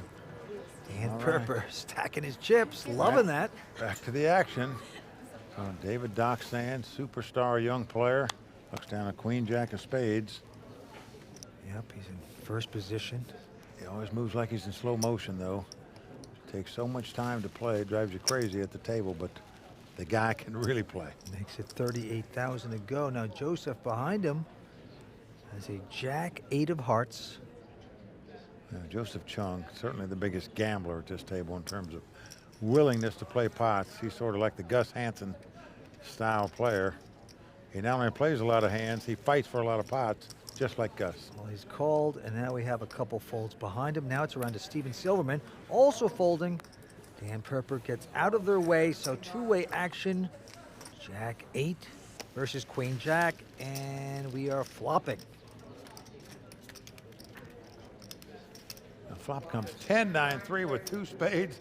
What a flop for Doc Sands. He's got the best hand with the queen high and a straight flush draw, but Joseph has an open-end straight draw, as you can see, and a backdoor hard flush draw. This pot could swell up quickly, folks. 57,000 bet by Doc with a huge potential hand. Joseph likes it. He's going to call it. Going to the turn. Oh, and now the 6 of hearts comes off. Both players with an open and straight draw and a flush draw. Both big, huge potential hands. It's just unbelievable. On Doc first. He's going to continue to bet 144. Joseph Cheong could well come over the top. He's very capable of that play. I'm not sure it'll work here, though, with such a big draw by Doc Sands. But Joseph taking the conservative route, just calling here to see the river card. See who will get lucky. Actually, neither one has a 6 hits, pairs the board, but queen high is the best hand. Well, it's the 6 of diamonds. It's unbelievable. Now, Doc Sands, who flopped such a monster, now thinks he's got nothing. What's he going to do here? Folks, he thinks he's bluffing this pot here, even though he has the best hand with queen high. Yep, he thinks he's bluffing, but he's going to bet 277. And Joseph Cheong. Joseph not giving up just yet. Looks down there, hoping that he made a mistake and he has something, but he doesn't, and he has to release the hand. Well, Doc looking back. Thinks he bluffed it, but he didn't. But what big hands by both players. Could have been a lot bigger pot than it was. It sure could have. Man can get broke on that kind of hand. And there, you see in the Royal Flush Girl Social Bar, the girls having a great time. All right, back to this hand. And the antes are going up to 3,000. Blinds are 10 and 20 now. Robl this time with a queen 5, releases that. And now Jim Courtney with a nice little pair of 5s here. Well, Jim loves competition, loves playing the best. His last tournament cash was 2006, though. Will raise this hand, makes it 45,000 to go. Steven Silverman out. Dan Perper out as well. Yep. But Doc Sands is not going out. He's got the ace-king of diamonds.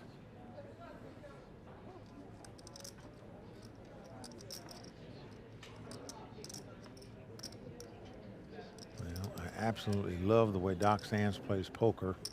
in terms of the way he does play when he plays, but I hate the way he plays because he plays so slow. Yes, very methodical, and he's going to re-raise. Joseph Cheong out. He is so deliberate. Every time he makes a decision, it drives other players at the table crazy. But they'd all love to have his results. Jim Courtney, though, is not going anywhere with the fives. Well, he does make the call. Well, everyone likes to see flops with small pairs. Jim Courtney taking a flop here. These are the two chip leaders going at it. Here comes the flop. Well, 8-6-3 with two hearts. Nice flop for the small pair of Jim Courtney. Doesn't help Doc Sands, but Doc's first to act. He's getting that hand moving. Well, you know the continuation bet is coming here. You're not going to put your opponent on little cards after raising and calling the raise before the flop. Doc is going to bet like he has a hand.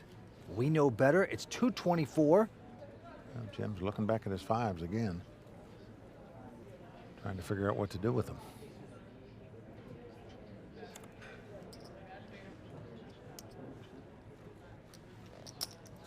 So he's just going to call.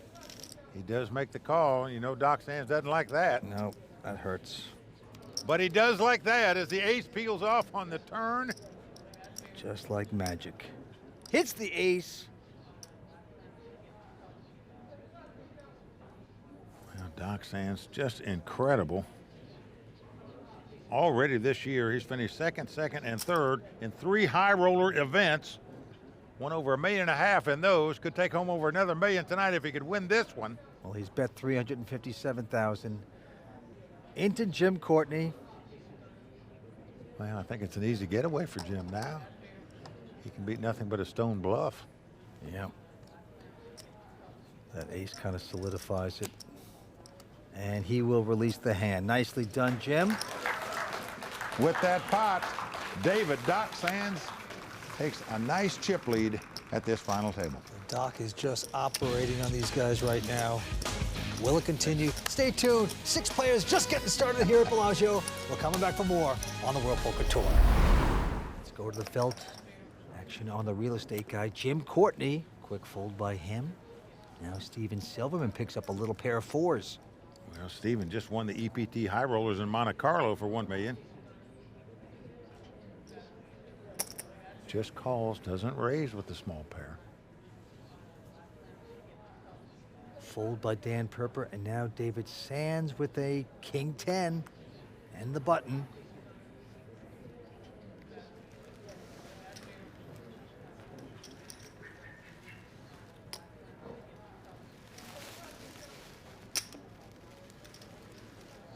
Well, he makes it 64,000 to go. Now Joseph Cheong, tough young poker pro, going to release his hand. Andrew Robl, finished runner-up in this event a year ago. Now looks down at ace-queen of diamonds. There you go. Very strong hand, ace-queen of diamonds. Well, he's on the short stack at this table, Vince. Yeah. And he's going to ship it. You can't blame him. Shove time. Silverman with the 4s now. He's got 2 4s, but he's got 2 players that have raised behind him. So he's going to exit with the 4s. He is out, and Doc's saying, how much more is going to cost me? I will call. I'm priced in, I'm calling, and we've got a showdown. Ace Queen up against King 10. Andrew Robl's life on the line here. Last time Andrew was all in, he had 2 aces, and he was tied and in jeopardy after his opponent flopped the flush draw. You got to be thinking, what's going on here? I didn't win with aces, almost lost with them. Got ace queen, the guy calls me with King 10. Here we go. Yes, first 3 cards and a queen. On the flop. That means Doc needs to catch a king to take the lead. Andrew Robl flopping nice there. Here comes 4th Street. And the deuce comes off, so we're down to the river. For Andrew Robl to be eliminated, Doc Sands must catch a king on the river. That is all. Doesn't happen as the deuce comes off. So both short stacks have doubled up, Vince, and that's going to make an entire new dynamic for this final table. 138. They don't have to be so anxious to get their money in now. They've got a little time to play. Lots of hope for this 6. No one willing to get up and take that walk out of here. Well, back to the table we go. Action's going to be on the 68-year-old amateur player, Jim Courtney. Quick Quick fold by him. Steven Silverman also going out. Now Dan Perper, who made this final table last year. Oh, he's got a nice one, pair of jacks. He just doubled up with ace-king against 2 queens. Now he looks down at 2 jacks. Gotta love it. Yeah, he's going to move it up to 45,000 to go. David Sands folds his hand. Joseph Cheong now with an 8-4 clubs in the small blind. Oh, boy, Vince. I don't like this play. Well, he's going to play around with it. Calling out of position with the 8-4 clubs. Now Robl releases his hand. Joseph Cheong is known as a gambling player, no doubt about that. This proves it right here. Jacks versus 8-4. And here we go with the first 3. Well, the flop comes up queen 7-5. That's an inside straight there for Joseph Cheong. And he's going to check. Dan Perper, no continuation bet. Can't believe he wouldn't bet that. Oh, boy. Oh, and it may cost him big time here, Vince. 6 of diamonds. Joseph Cheong has made a straight. And how? Casually kicks in 50,000, Mike. Yeah, look at that little bet. And Perper's not going to fold. He's made this call. Down to the river we go. Well, an 8 comes off. Joseph's not going to be crazy What's about the that other? card. I started the hand with a little over 400. Mullen. And Cheong says all in. Wow. Put all your chips in there, Dan, he says. Well, Dan's got about 300,000 left is all. Joseph just moving in. That was not a good run off for me. I wonder if the guy had a 9 high straight, he's going to get it in anyway, and he's not throwing his hand away. So he's trying to represent like he might be possibly bluffing here. And Daniel knows he's very capable of making a bluff in this spot. Dan Perper, this could be a nice lay down, and he does the right thing. And he makes the good lay down there, but I'm not sure by checking on the flop that it might not have cost him the pot. Yeah, I think so. As you can see, Daniel Perper perplexed there, not happy about losing with the 2 jacks. $5 million guaranteed poker free roll tournament, $1 million the first place, life-changing money, but there is only 2,000 golden passports to enter, and this channel is giving away 3. Win yours. Click the link in the description and use bonus code YouTube to enter. See you in Vegas. Back to the felt, Steve Silverman with an ace-3 of clubs, quickly folds. Dan Perper now with the, look at this. I can't believe the hands we're seeing tonight, pair of queens. He just lost with 2 jacks Wow. a minute ago. Now he picks up queens.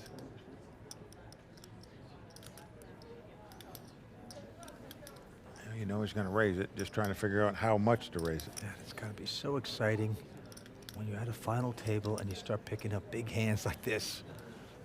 And there's the raise, makes it 50,000. To Doc Sands. He's got ace deuce of diamonds, but exits to go out. Joseph Cheong now. Oh, he's got a pair of 8s. Well, we just saw him play the 8-4. So certainly 2 8's got to look a lot better to him. Yeah, he's going to raise it to 125. Andrew Robl now with a king 9 of clubs.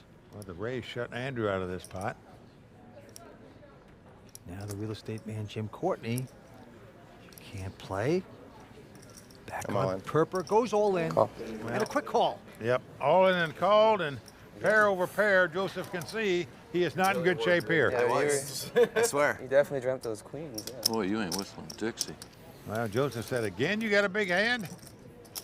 I'm amazed.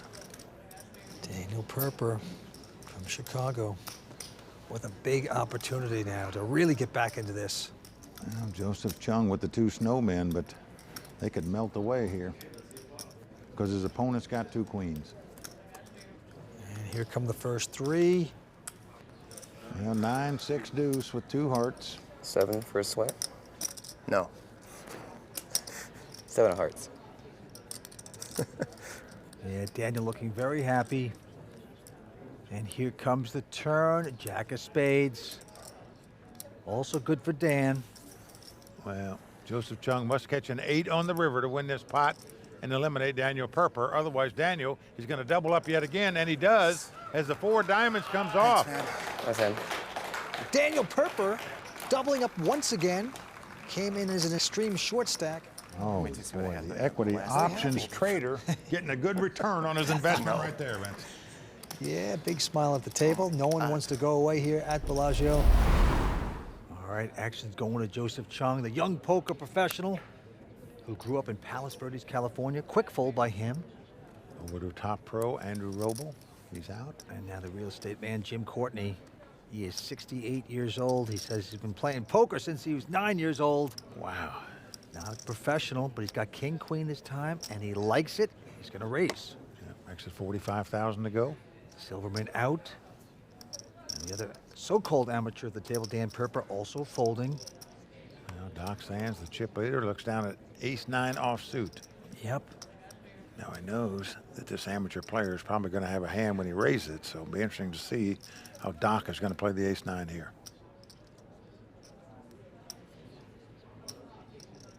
Yep. He's going to make the call. Throws in a little breadcrumb. Makes the call, hopes to get lucky, and here we go. Now flop is queen, queen, 9, 3 queens for Jim Courtney. Incredible. Unfortunately for Doc Sands, he's got a pair of 9s and he's with got an ace kicker. Check the 9s. And Jim, 3 of a kind. Show tunes going off in his head right now. He's got a bet. Doesn't slow play him, fires right out. Little TC fly, continuation bet with a huge hand, 60,000. Yeah, this could spell a little trouble for Doc Sands here if some little cards come off. Yep, and Doc is going to call. Doc almost plays like a robot. So methodical, very smooth. Oh, king comes off now, giving Jim Courtney a full house. Oh, is that all? No card Doc Sands can catch to win this pot. He is drawing dead and checks. He does check.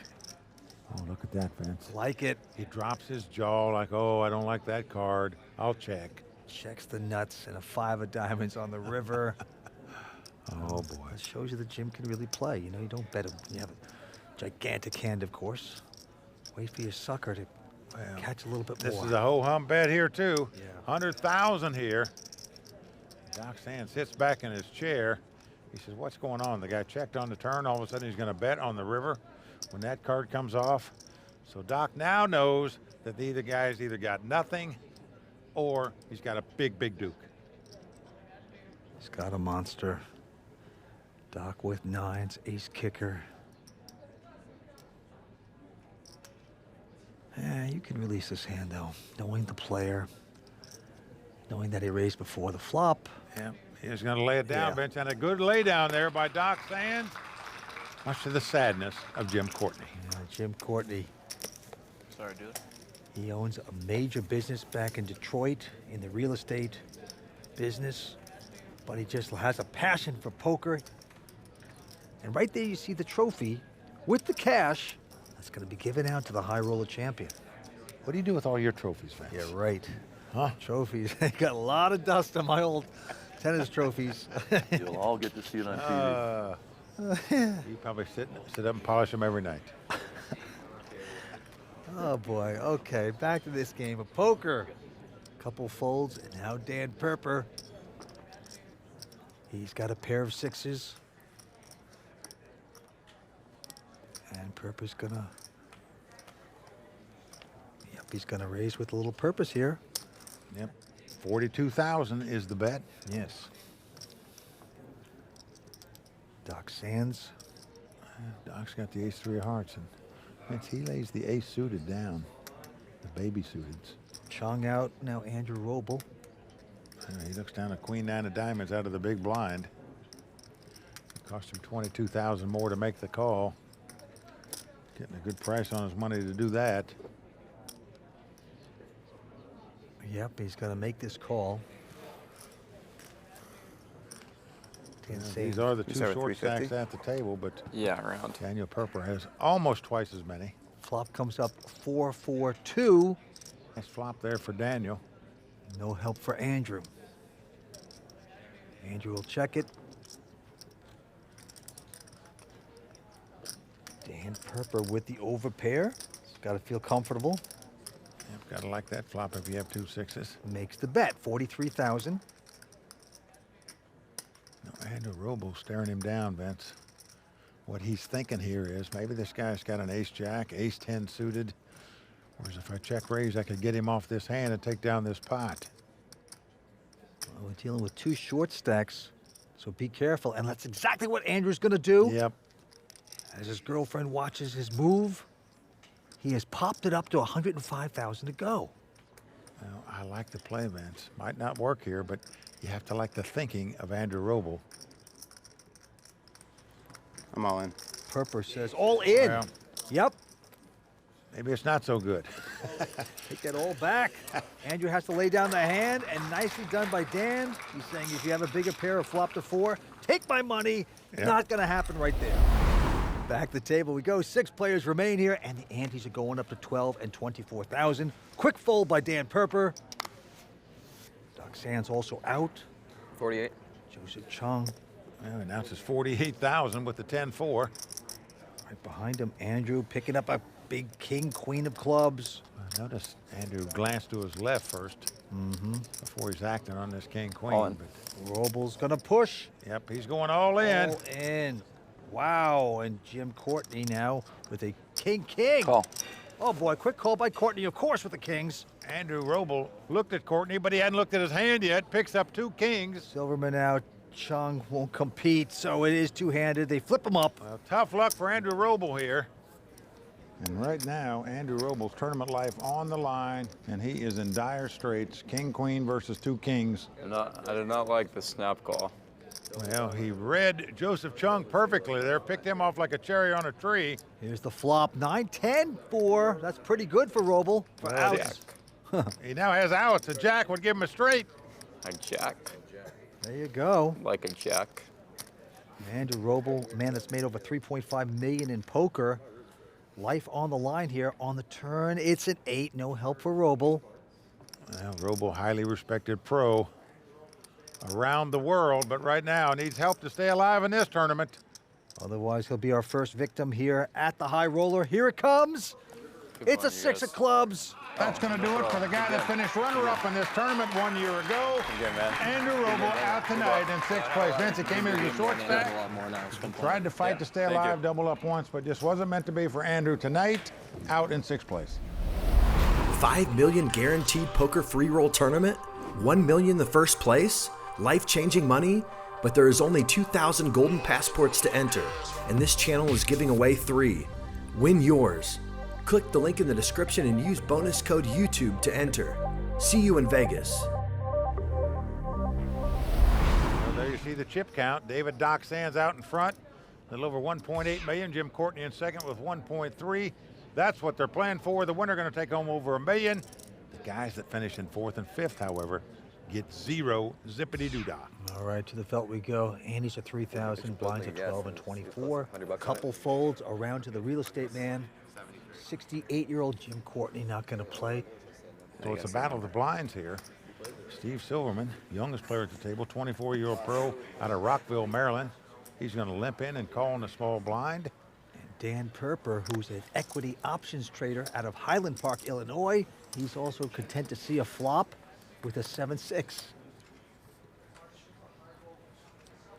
Look at this flop, 3 of a kind there for Steven, and he's going to check it. Well, just a beautiful flop for Steven, but an 8 on the turn. What? This gives Daniel Perper a straight. Can you believe it? Steve Silverman thought he was slow playing, and now he could be put in the ringer and out to dry. Silverman's going to bet 40,000. Perper can't believe his luck, hitting the straight on the turn. He's going to re-raise. Goes to 100,000. Well, the slow playing on the flop has stalled now. It is bet and raised here, and Steve Silverman just can't believe that 3 5s are beat in this spot. He knows his opponent doesn't have 2 9s in the hole or 2 8s in the hole. He'd raise pre-flop. Well, he's going to make this call. I hope his hand gets better, and it does as an 8 hits on the river. Full house for Steven. Well, he is reaching for some chips. He's still not overly confident, though. He's a little fearful his opponent could possibly have 8s full, but now he knows he's got the best hand when his opponent goes into the deep side. And now he's saying, please call me. Yep, 115,000. But sometimes those deep sides, the guy puts on a Hollywood act and he raises you, but not the case this time. Dan Perper with a curiosity call. And you see Daniel shaking his head there in sadness. He's saying, what happened here? I had a straight on the turn and got beat on the river. The equity options trader got optioned right out of that pot. Yep, good things for Steven Silverman. Silverman going out, and now Dan Perper will release that hand. Doc Sands, second time at the WPT final table, looks down at a king, 3 of diamonds. Gonna move it up to 50,000 to go. And look at this, Joseph Cheong behind him with a pair of ducks. He is just gonna call. Jim Courtney has 10s, it's the real hand. But he's just gonna call. Wow. Most people would have 3-bet right there for sure. Jim Courtney opted just to call. So we got 3-way action. Here's the flop, queen, 9, 6. Action on Joseph Cheong. Hitting nothing there with the deuces, but he's gonna come out with a bet. It appears 85,000. Brazen poker by Cheong, leading out to 2 players with that hand. Jim is gonna call. Doc Sands quickly ejects his hand. Ace on the turn. That's gonna scare off both players there. Cheong's gonna check, and Courtney's gonna bet. Doesn't look like it's scaring off Jim Courtney.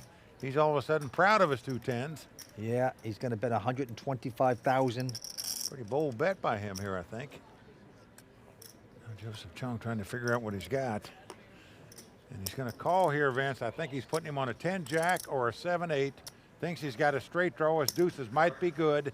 And the river comes up a 9. Pairing the board. Cheong gonna check again. Well, it goes check, check. Jim turns up the 10s. He's gonna win the pot with him. So the 68-year-old amateur taking it to the pros right now. There's my rail. Jim Courtney, the real estate man. Been playing poker over 50 years, he said, and he just loves playing against the best. All right, the antes are going up to 4,000. Blinds are 15 and 30. Quick fold by Jim Courtney.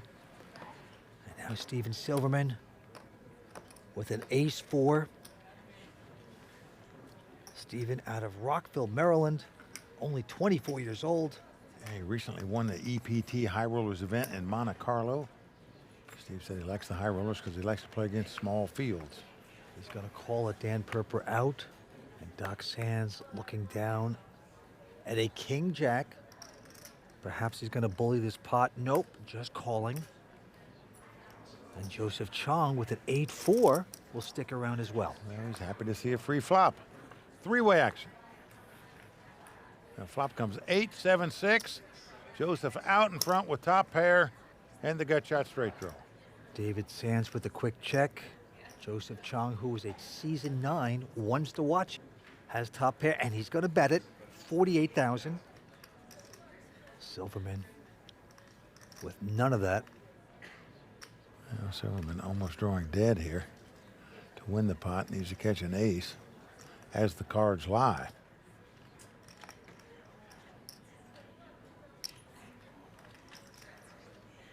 Look at this, Vince. He is raising here with no hand.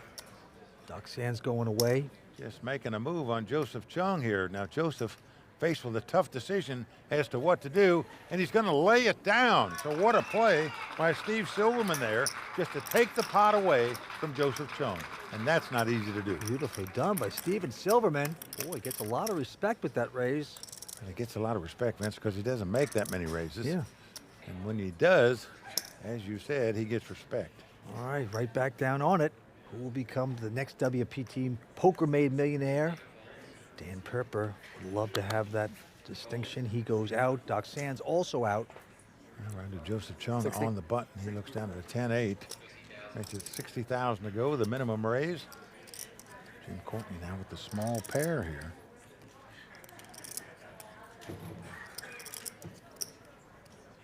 Yep, he's going to make the call with the 3s. And now Steven Silverman with an ace-jack. How much do you have, Joe? 600. I like to think about the game from like a theoretical approach, and I just try to play my hand in the best way possible to maximize long-term profit. Well, that could be done right here with a squeeze play, and that is what he's doing.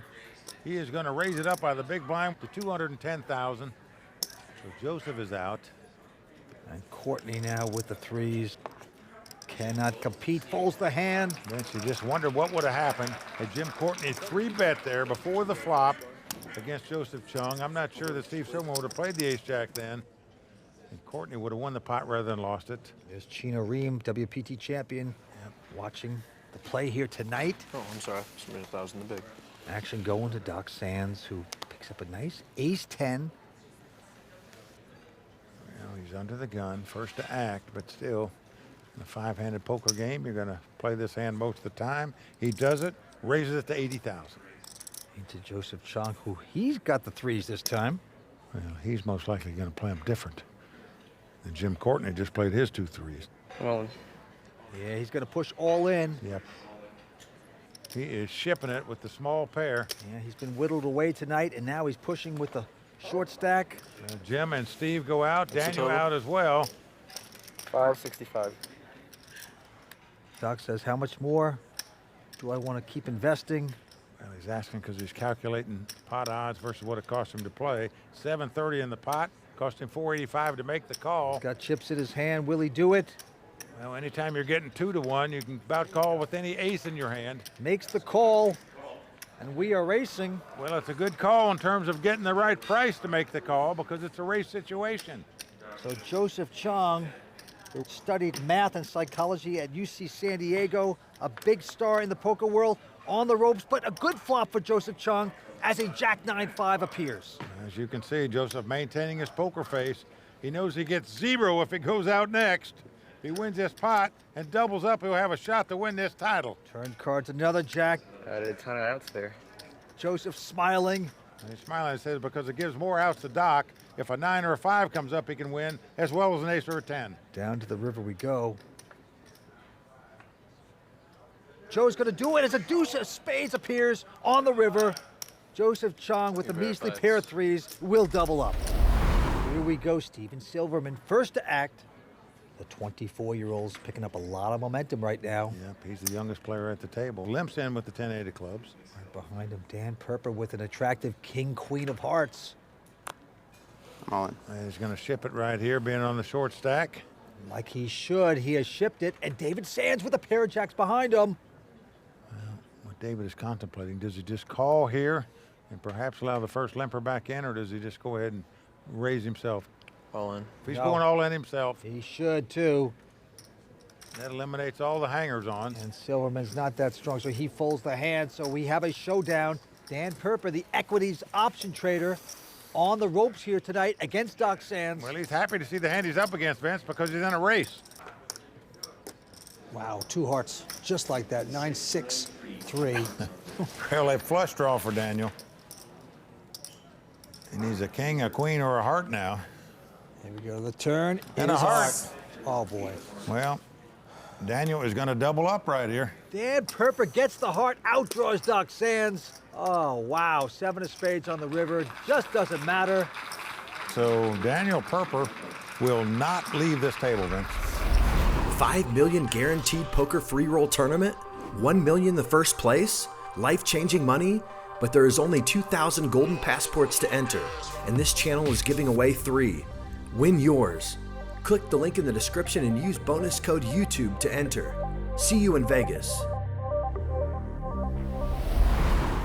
Action's going to Dan Perper. Quite a player. 4th in this tournament a year ago. He's back with 5 left. Little suited connector, 7-8 of diamonds. But look at that, he's going to fold it.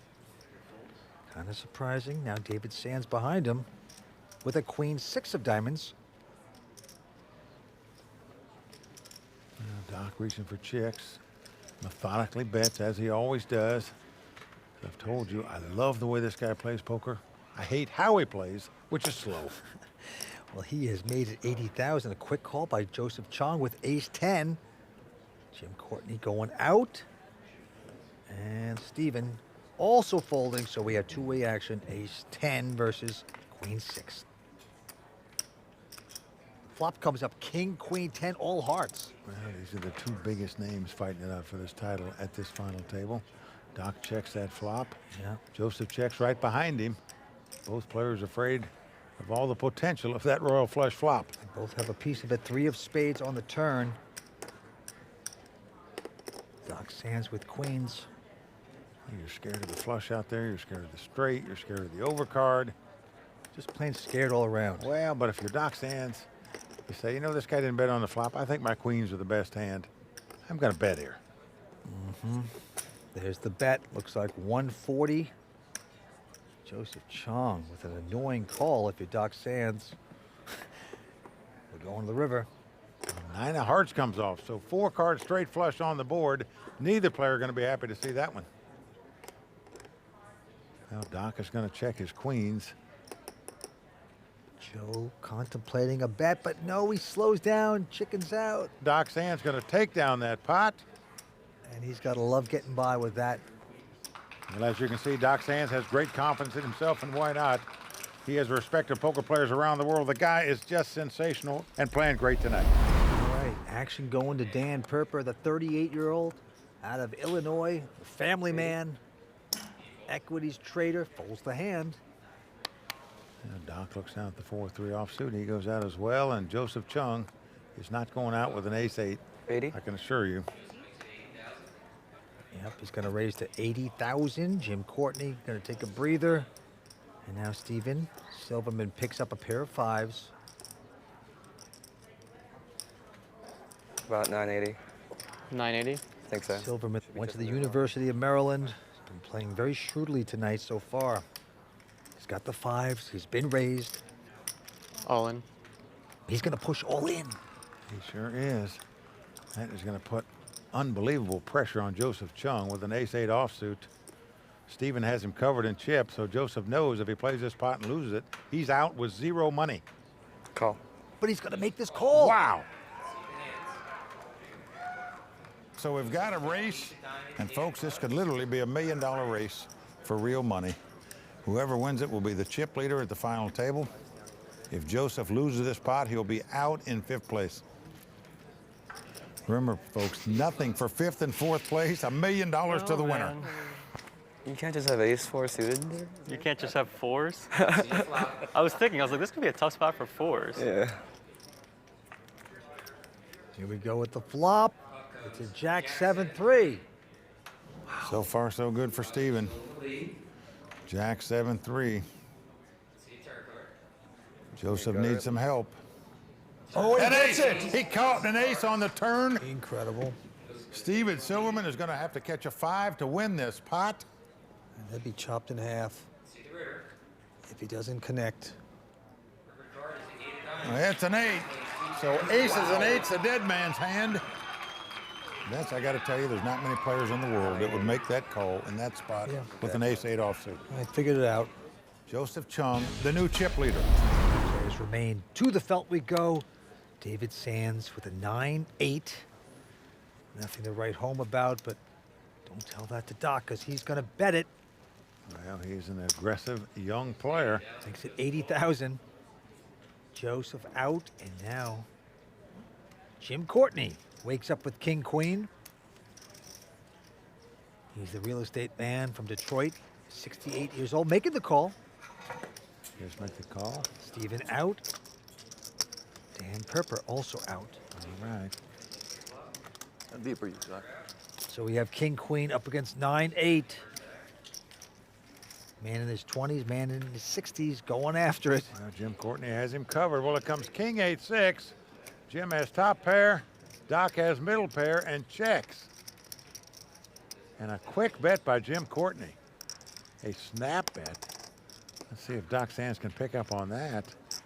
Was it a quick bluff bet, or does he really have kings? It's $100,000 worth. But Doc likes his pair. He makes the call. And we are going to the turn. It is a 10 of spades. And this gives Doc a straight draw to go along with his 2 8s. Yep. Doc checks again. And Jim Courtney's going to bet 150 this time. Well, Doc's stack is getting whittled down here. He makes the call, so we're going to the river. Yes, we are. What will it be? It's a deuce of clubs. No help to either player. That's a beautiful card for Jim Courtney, I can tell you. No straights, Oh, no boy. flushes. Could have put in a value bet there, but did not. But he will take the pot just as well. So the amateur getting the best of the pro yet again. Jim Courtney loving the moment right now. Yeah, I am surprised he didn't put in a value bet there. You got your kings with a higher kicker. Man never came back at you. An irrelevant deuce on the river. You gotta get paid off in those situations. That's a value bet opportunity just wasted. All right, action on Joseph Cheong. Looks at the 10-8 offsuit and folds. Now our chip leader, the real estate man. No, he won't play that. Steven out, and now Dan Perper. He's got king 8 of diamonds in the small blind. That's the battle of blinds. Got Doc Sands in the big blind. And he is gonna pop it. Yep, makes it 90,000 to go. Doc Sands, let's take a look at his hand. Yeah, Doc's got the 9-8. It cost him 50,000 more to call, but 155,000 in the pot, so thinks he's getting priced in, and he makes the call. All right, the flop is 8-4-3, all clubs. Oh boy, we could see some fireworks here. Both players have top pair. Dan's got him out kicked, but as you can see, Doc has a flush draw. Dan has checked. I'm surprised Dan checked that hand after raising before the flop and then hitting top pair, but he did. Maybe to check raise right here. Yeah, because Doc has made the bet, 85,000. I don't know why you would raise before the flop, hit top pair, and check if you weren't going to check raise the flop.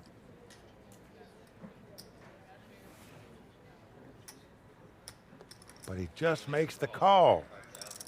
He does not raise. Now a king comes off. It gives Dan 2 pair, but as you can see, it gives Doc Sands a flush. Dan goes check, check. Wow. Well, 5 of clubs comes off, so 5 clubs on the board. Now that killed the kings and 8s that Dan had. He's playing the board, which is a flush, but because Doc checked on the turn, he doesn't think Doc has a club in his hand. He thinks if he bets here, maybe he can take this pot away from Doc.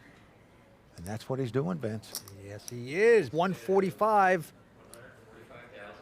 But this is callable. Well, it's definitely callable, Vince. There's 520,000 in the pot. Going to cost him 145,000 to make the call. Doc has got to recognize the guy doesn't have the ace of clubs. He would have check raised him on the flop for sure if he had that card. Unless he's playing it very sneaky, and Doc is going to give him extra respect and makes the fold. That surprised me, Vince. Me too.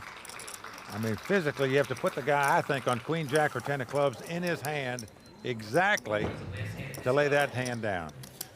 Yes, I believe Doc Sands has actually coached Dan Perper, helped him improve his game a little. You have to say the pupil just gave a little lesson to the teacher right there. Nicely done. There's Scotty Wynn, a great poker champion, sitting at the Royal Flush Girls Social Bar. Back down to the next hand. By the way, the antes are still 5,000, but the blinds are going up to 25 and 50,000. Action on Steven. Quick fold by him. Now Daniel out as well. Now Doc Sands with a nothing hand folds this one. Joseph Cheong, he's going to call it with a 9-8. And Jim content to see a flop with a 10-7. We have 10-7 up against 9-8, and the flop comes up 9-8 ace. What a nice flop for Joseph. He's flopped 2 pair here, but his opponent has flopped an open-end straight draw. No raise before the flop, but Joseph gonna bet 80,000 with the 2 pair. Now not slow playing it, and Jim with the open-end straight quickly makes the call. Now a 7 comes off, so this does make a possible straight out there. But Joseph with his 2 pair, he is gonna fire. 100 to 75,000. Well, Jim still has the open-end straight draw, but he now has a pair of 7s to go with it. So he is going to make the call. And the deuce of spade comes off. So all the pad hands hitting out there. First the straight, now the flush. But that doesn't slow Joseph Cheong down. He bets 300,000. He is hoping his opponent has got 2 aces and will pay him off. Well, Jim did not get there. He's disappointed, and he's going to fold the hand. Beautifully done by Joseph Cheong. Just picking away the chip leader a little bit. Winning today's event would be amazing because apparently I haven't final tabled the WPT event before. So why not win the super high roller instead? Joseph Cheong doing great in the high roller events lately. Finished second in Australia, and he won one in the Philippines for $1.3 million. Having just said that, he's never made a final table on the World Poker Tour before. The guy's 26, and yet he has over $8 million in career winnings. Now that's really hard to do when you haven't made a final table on the World Poker Tour. It's pretty incredible. He's a great player, no doubt. But back to this hand, David Sands now with King 3. All in. He's on the short stack, and he's going to push all in with it. Wow, what a bold play here. But Joseph behind him with a queen jack. 600? 695. Call. He's going to make the call. Yes. Well, Doc boldly turns up the king high, and it's good. Joseph Cheong making the call with the queen jack. You can't blame him. He's got the chip lead. In his mind, this is the toughest player at the table in Doc's hands. If he could get rid of him and extend his chip lead, he'd love his chances to win this title. Well, the flop comes up 7-5 deuce. That's good for Doc Sands. He's still out in front with king high. Well, Doc recognizes that king high in the small blind is a favorite over a 2-card random hand. He moved all in. Now he's holding his breath. Turns 5 of spades. Still good for Doc. So unless a queen or jack hits, Doc will double up. But if the queen or jack should hit, Doc Sands would have to say goodbye. But no, it's a 4 of clubs on the river. Well, I think a nice all-in bet there by Doc Sands and a nice call by Joseph Cheong. Well, you see Doc's wife, Erica. Nice hand. She herself, a terrific poker player. Now the king 7 of spade. He's on the button. Raise. And he is going to raise it to 100,000. Yes, he is. Joseph Cheong, though, picks up a little pair of 3s. So you have 1.3. Joseph is the chip leader at this point. I'm all in. And he's going to push all in, Mike. Yeah, he likes to play small pairs big. He's doing it here. Doesn't get any bigger. Jim out, back around to David Sands. Doc Sands, I don't think can play this hand, Vince, in this spot. No. If he loses this hand, he's out of the tournament. Just can't risk $1.3 million in this situation. Yeah, but he's going to release the hand. Joseph Cheong, nicely done with the 3s. And that's power poker with small pairs, folks, and Joseph does it as well as anybody. Joseph Cheong, 26 years old. He's won a fortune in poker. Over $8 million in career earnings. Action going to Perper, the family man, 3 kids, equities trader. Got to the final table last year. He's back. He's going to quickly fold this. And now Doc Sands has a nice ace-10. Doc raised the last hand with the king 7. Got burned with that one. Raise. But going to raise again here with the ace-10. Yes, he is. Joseph out, and Jim Courtney has a decent jack-queen. He will make this call. Well, he's in the small blind. He opts to make the call. Wants to see a flop. Steven with a little 5-3. Only cost him another $50,000, but he will not play it. So two-handed action, Mike. And the flop is 7-6 deuce, 2 spades. Nothing hitting for either player. Jim's going to check it.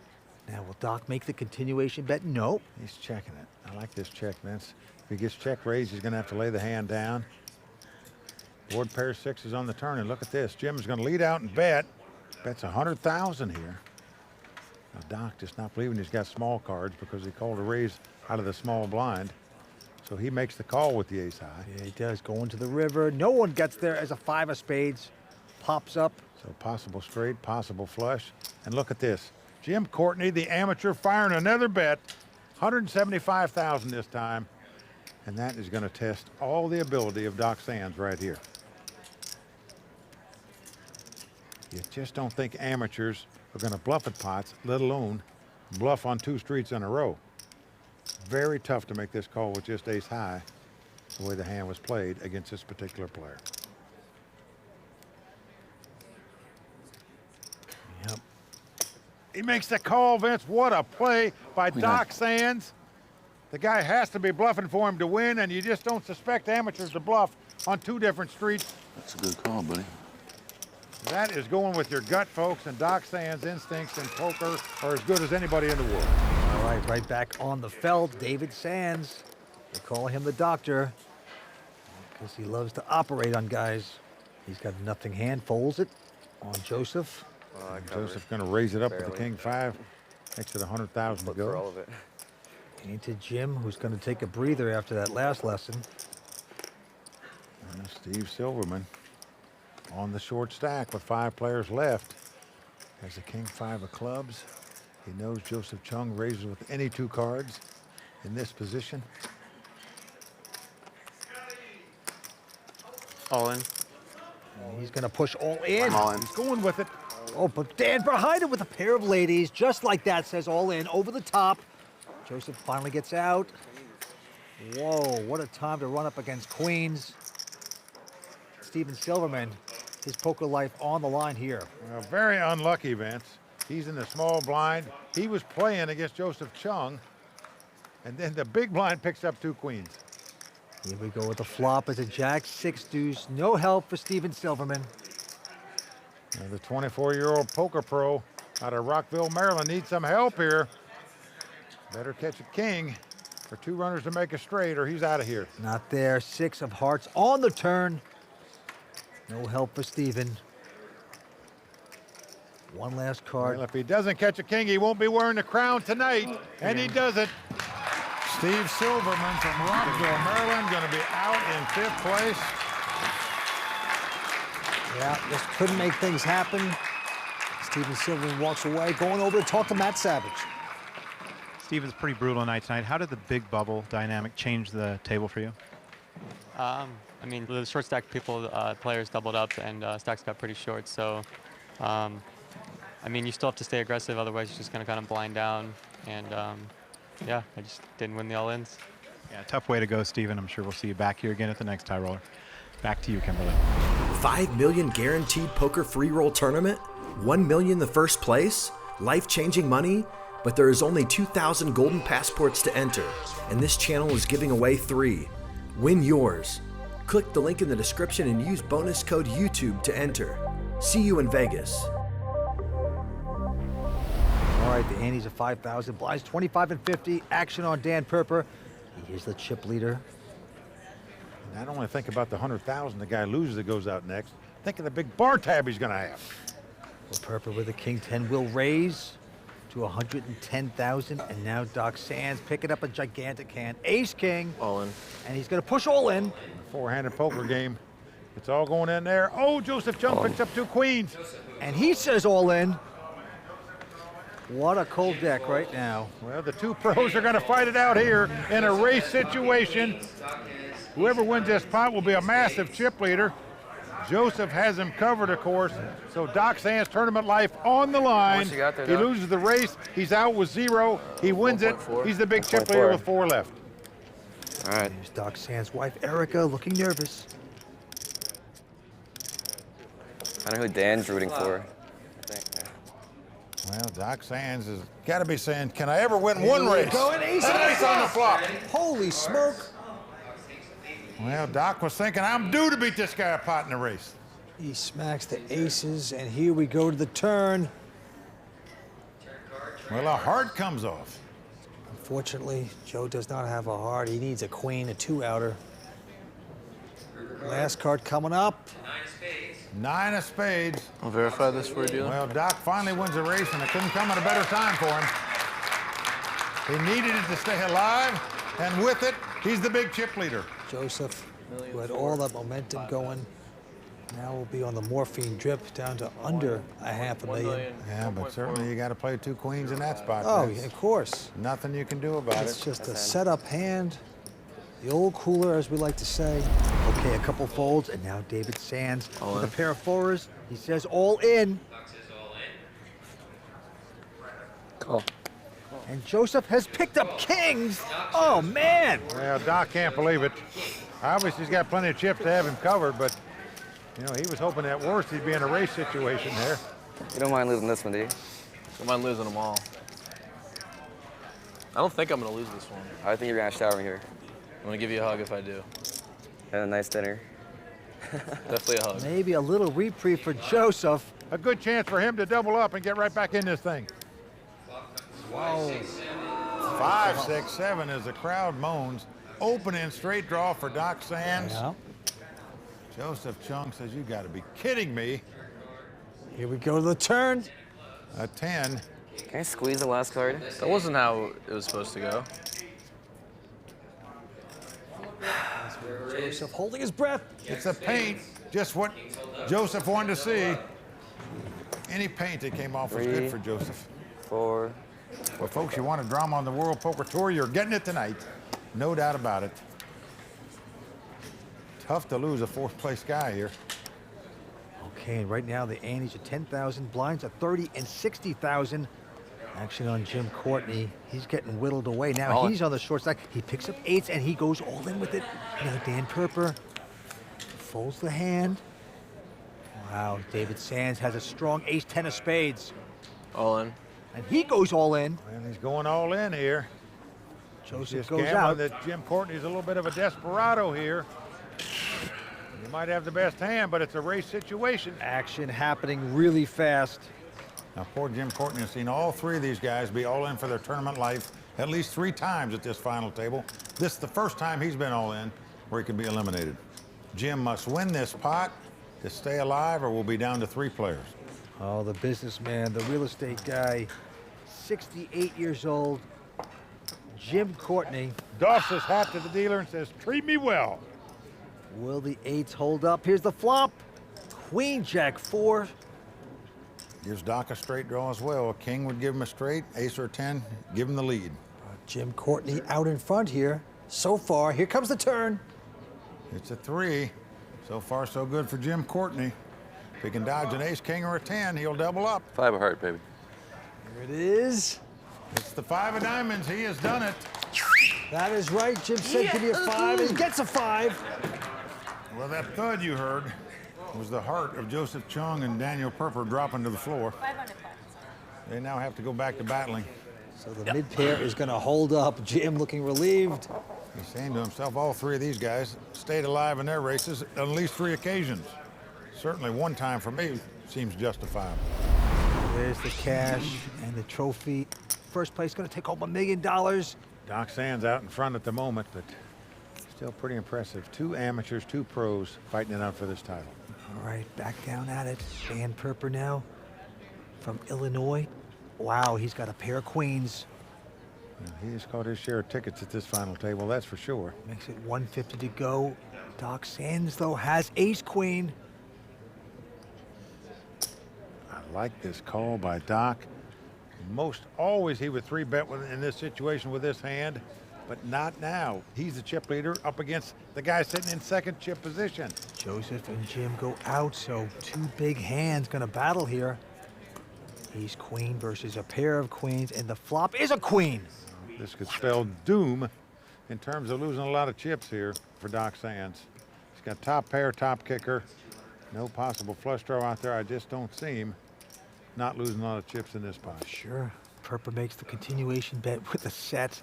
And again, Doc just calls. Yep. He's keeping the pot as small as possible here, but you've got top pair and top kicker. It's hard to do, especially when your opponent checks to you. 5 of hearts on the turn, and Perper's gonna dig the hole, put the branches and twigs over it, waiting for the sucker to fall in. That's Doc Sands. And he does bet it. 340. You know, anybody would bet after your opponent checked right there. But it's no check raise.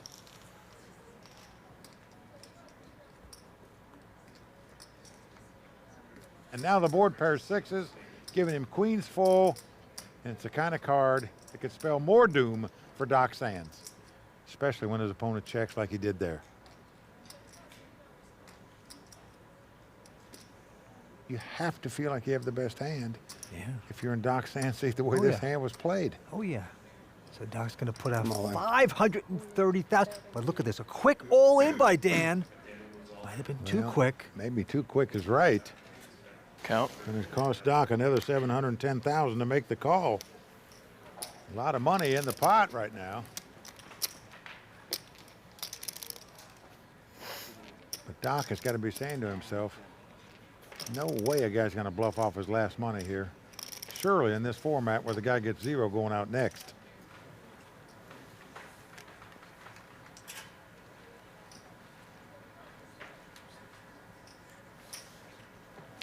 Well, you just have to think your opponent's got a set the way the hand was played now. It's just too big a risk to go out in fourth place. Yeah, you're right.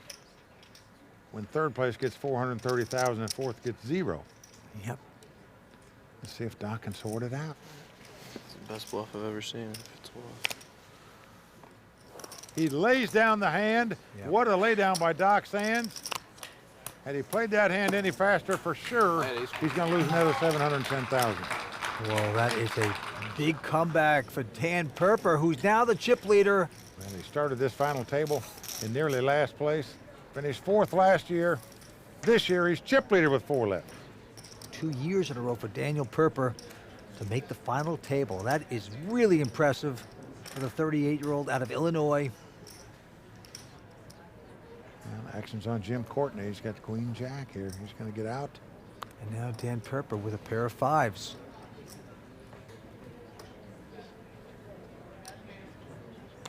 Yep. He'll raise it. Makes it 225,000 to go. Doc Sands out. And now Joseph Cheong. Okay. Sure. Joseph in dead last place right now. But Wrong. picked up just the hand he's looking for to get his money in there. Yeah, he's pushed all in, and Dan with a quick call. When you get your money in, you might not win, but you're happy to get it in with a premium hand. Yes, you are. Another race situation for all the dough. It was the ace-king that crippled Joseph Cheong in the biggest pot of the night when Doc Sands had the ace-king and he had 2 queens. Now he's got the ace-king. Race after race after race is what we've been seeing at this final table tonight. So far, the all-ins have won every race. Here it is. Well, it's come queen 10-3. Joseph needs a jack for the win and ace or a king to take the lead. A deuce comes off, but it's a deuce of diamonds, which gives Daniel a flush draw. That is not good for Joseph Cheong. Takes 3 of his outs away. Let's catch an ace, king, or a jack. It's not a diamond. We're going to do it. He does it! The jack comes off on the river, and Joseph Cheong stays alive. Unbelievable drama here at Bellagio tonight. Wow. Thanks. Daniel disgusted, shocked. Yeah, WPT champion Scotty Wynn. Nice hand, Joe. Enjoying the action from the Royal Flush Girl Social Bar. I was getting up. It's not a very nice turn. With good reason. 6 ounce. Yeah. Whoa. Daniel's talking to himself now. Interesting turn of events, but let's go to this one. This time, Dan Perper with just a jack 8.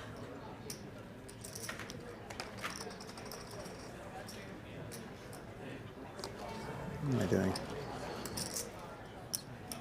Seems like he's in tilt mode here a little bit. It's a steam raise here, Vince, that's for sure. Makes it 120 to go. Doc Sands out. Joseph with his little suited connector is going to make this call. And now Jim has a pair of 7s. Oh, Vince, he's on the short stack right here. Perfect time to push. Yeah, great time for a squeeze, but he just calls. Yeah. Disappointed with that play. Well, you just don't know, Vince. You know, he wants to see a flop first before he commits all his chips. And the flop comes up jack 8-6. Joseph checks. So look, his Perper, of course, jacks and 8s. Well, he's got top 2 pairs. Not slow playing these. You just don't want to slow play with 4 players left. Well, 160,000 being bet. Well, Joseph's got bottom pair, but gives it up. Yeah. And Jim. Man, this amazes me, Vince. He could easily get away from this hand right here, right now. Really, all he can beat is a bluff. But he's going to make the call here. So he just continues to trip over himself how he's playing this hand. Maybe it'll work out for him. Let's see. Well, a 9 helps him. Well, gives him an open-end straight draw.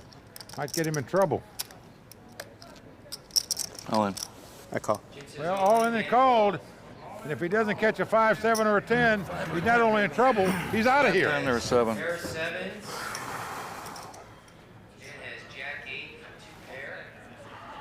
Well, Jim has an open-end straight draw. Must catch a 5, a 10, or a 7 to win this pot. Daniel flopped the top 2 pair. So we could be down to 3 players if Jim doesn't catch a 5, a 7, or a 10. Everybody on their feet. Yep, it's coming down to this, Mike. Jim Courtney, the amateur, needs some help to stay alive. He'd love to suck out here. Let's see if he can get lucky. All right, Jim Courtney, 5, 10, or a 7. Doesn't happen. A king comes off. Thanks, boys. That is going to do it. Have a great day. See you, Frank. We are down to the money. Handshakes all around for Jim Courtney. Vince, he played a really nice game tonight. Just wasn't meant to be. Mikey came in as the chip leader. Jim Courtney, the so-called amateur, the businessman, out in 4th place, doesn't make the money. In fact, he loses, and he's over to talk to Matt Savage. Jim, frustrating, nerve-wracking, or fun? Probably all of those. Every time somebody went all in and I had a chance to end up in the money, they pulled it out. And there's not much you can do. You know, I've got short stacked at the end, and that's that. Do you feel like you got your money's worth? Yes. Well, that's all that counts, and believe me, I wish everybody had an attitude like you. Well, there's a bubble boy. Well, I am the bubble grandpa.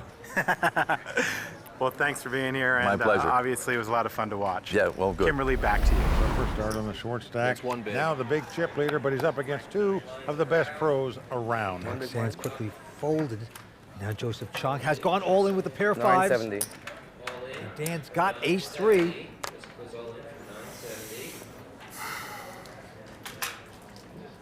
If you're gonna call, at least wait till my beer gets here. I call. And he's going to make this call. He's going to try to knock out Cheong with his ace high. Now, he is a dog, but strange things have happened, and our chip leader with an opportunity here to knock out the very talented Joseph Cheong. Whoa, whoa, Doc. Joe, we can't team up on you? No, that's not cool. So just that quick, once they're in the money, the chips are flying fast and furious, Vince. There they are. Okay. Here comes the flop. And the flop comes up 10, 9, 3. No help for Dan Perper, so Joseph feeling good about that flop. Well, Dan hits bottom pair, but not enough to beat the 2 5s. And the diamond's on the turn. That helps Joseph because Dan doesn't have a diamond. Joseph, of course, has a 5 of diamonds. Big opportunity for a double up here, and he's going to get a double up. 8 of diamonds on the river. 970. 970. Dan sits back down. Just when you had a lot of chips, you don't. Yeah, Joseph Cheong has made over $8 million already in his poker career, and he's just 26 years old. Well, he came in 3rd in the World Series main event a few years back. Made over $4 million in that event. That's pretty good. Let's go to this end. Joseph right now has raised with an ace-6 of clubs. Daniel Perper right behind him with a king deuce of diamonds.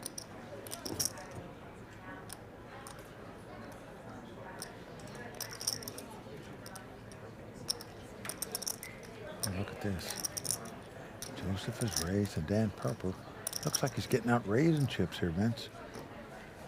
And indeed he is. Oh. 275,000. But look who wakes up with a huge hand, David Sands. You just gotta love it. Pair of kings. You're playing 3-handed poker. One guy's raised, the other guy's re-raised. You look down and find 2 kings. He says all in. Joseph out. Daniel. Perper also out. Doc Sands picking up a monster. I don't think I was folding that one, though. 5 million guaranteed poker free roll tournament, 1 million the first place, life-changing money, but there is only 2,000 golden passports to enter, and this channel is giving away 3. Win yours. Click the link in the description and use bonus code YouTube to enter. See you in Vegas. Back to the table we go. And he's at 10,000. Blinds are going up to 40 and 80,000. Quick fold by Joseph Cheong. And now Dan Perper with an ace deuce. Well, Dan and Doc Sands have almost exactly the same amount of chips here. Dan with ace high in a 3-handed poker game. You gotta like ace high, so he is going to raise, makes it 200,000 to go. Well, they got in trouble with the ace 3 a minute ago. Now he's got the ace deuce. Doc Sands with a little suited connector. Doc Sands won a big pot with the 8-7 of hearts a moment ago. He's got it again. Yep, he's gonna call it. And don't forget, Doc has helped Dan along the way with his poker game a little bit, so it's teacher-student Flop comes up ace, 10, 6. Dan hits his aces, but checks. I'm shocked he checked that. Yeah, I am too. If you raise before the flop with ace deuce and you hit ace, you have to bet there. Oh, and a 9 of diamonds on the turn. That gives Doc Sands the straight. What a card for him. Well, unbelievable. Dan Perper checked the 2 ace on the flop. Could come back to get him. Could be a little salt in the Perper. What a bad check on the flop by Dan Perper, who's allowed Doc to draw him right there. 185 was bet and called down to the river at 8 of diamonds. 4 to the straight. Dan checks. Doc gonna try to get as much as he can out of the man with the aces. Bets 540,000. Dan Perper. Feel the trouble he's in. Yeah. He knows now it's going to be hard to beat anything that a guy can play with. Any 2 cards you have that you call my raise with got there. He is correct. Just misplayed the hand by not taking advantage of the continuation bet, especially when you hit this late in the game. And he's going to at least make the good lay down at this point. Doc Sands takes over as the chip leader. Nice hand. On the turn of events, Doc Sands, 28 years old, a tough professional poker player, looking good here tonight as the chip leader. Well, a couple former ones to watch here have gone on to great prominence in the poker world, have taken down tons of money at such a young age. Joseph Cheong and Doc Sands. And we are down to 3 players. They're all going to make money here at the high roller. Action's on Dan Perper. Dan with a 9-8 this time is going to raise, makes it 160. Doc Sands throws away king high, and Joseph now with a little junk hand, 6-5. Does he want to invest in this? I bet he's invested in a lot worse hands than this. So he is going to make the call, wants to see a flop. Joseph Cheong, an action man, as we say. Likes to see flops and likes to fight for them. On the flop comes up a queen, jack 6. So Joseph getting a piece of that checks. Perper with nothing there. Inside straight draw, that's about it. Dan's going to make the continuation bet of 95,000. And he's getting called. Look how quick Joseph Cheong called that. Sure did. Thinking his 6s are the best hand, which they are. Now the 3 of clubs comes off. Possible flush out there as well. Joseph checks. Does Perper have the heart to keep betting? Yeah. If he fires another shell, going to be very difficult for Joseph to call it. Looks like he is doing just that. Yep. 165. You just wonder how much more heat Joseph Cheong can stand. I mean, this looks like bailout time, but not for him. With just 6s and no club. That is incredible. He made this call. Most players would have just quickly mucked 2 6s there. Deuce of diamonds on the river. And Joseph is going to check again. Oh. Now Dan Perper's got to be saying, the guy called me on the flop, called me on the turn. I don't see how he makes these calls. This is tremendous play by Joseph Cheong right there. That's brilliant poker. Read his man perfectly, and it's going to pay off. Never believe me, huh? Not anymore. God, I wish you would have not believed me the 4 hands ago. I probably wouldn't have if I had something. Joseph and I are actually pretty good friends, and he's a great player. I think he's very tricky. You really never know what you're up against when he's in a hand with you. On Jack 7X. Well, that part is true. Joseph Cheong is tricky. He also fights for pots, as you just witnessed. Would not lay down the 6s, stacked up the chips. All right, play goes to David Sands, this time with a jack 10. Sands is going to raise, makes it 160 to go. Joseph with a king queen, not going to raise, just calls. Dan takes a breather. Here we go. Oh, king jack 9 is the flop. Joseph's got top pair and a gut shot. Sorry, check. Doc has got middle pair and a gut shot, and they both check. Oh, and the queen of diamonds comes off. Joseph Cheong has top 2 pair, kings and queens. Doc has a straight. This could get bloody. Joseph checks again. Oh, what a great card there for Doc Sands. Hitting it straight just like that. Just incredible. And he is reaching for chips. Folks, he takes his time when he plays. As I've said before, I love how Doc Sands plays poker. but I hate the way he plays it. Very slow. Well, it's 185, and it's been called. Doc in front with a straight and a club on the river. So now possible flush out there, which you know Doc's not crazy about seeing because he's got a straight. Joseph checks again. These are the two chip leaders. Doc Sands putting in a value bet there. It looks like 440. He's thinking this guy couldn't have a flush, really. I got the straight. Got the way he's sighing and moaning over there. It's definitely a value bet, but can definitely value worse. He's paying off the value bet, and Doc Sands is going to win. Well, Joseph read it right, but he just paid it off. Curiosity killed the cat there. Oh, boy. With that hand, Doc Sands vaults into a huge chip lead. Things are going his way tonight. Well, they are now, but a while ago, he was in 5th place with 5 players left. Dan Perper just went from a massive chip leader to now the short stack. Action's on him. He's got all in. King 7. He's going to push all in.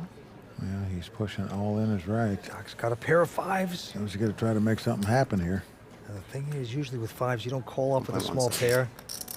You either bet it off or you don't call it off, but in this instance, it's not that much, considering how much Doc has now. Yeah. It's nearly 1.2 million. Well, that's not so little. Can knock a guy out, though. All in. If you think the guy doesn't have a bigger pair, okay. More importantly, you can still have 2.3 million even if you play and lose the pot. All right, so he has called. Joseph goes away. One more race, at least, here tonight. Mm-hmm. The 2 overcards versus the under pair. Daniel must win this pot to stay alive.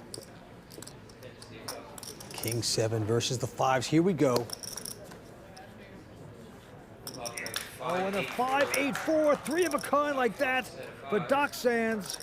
Daniel has a straight draw. 6 would give him a straight.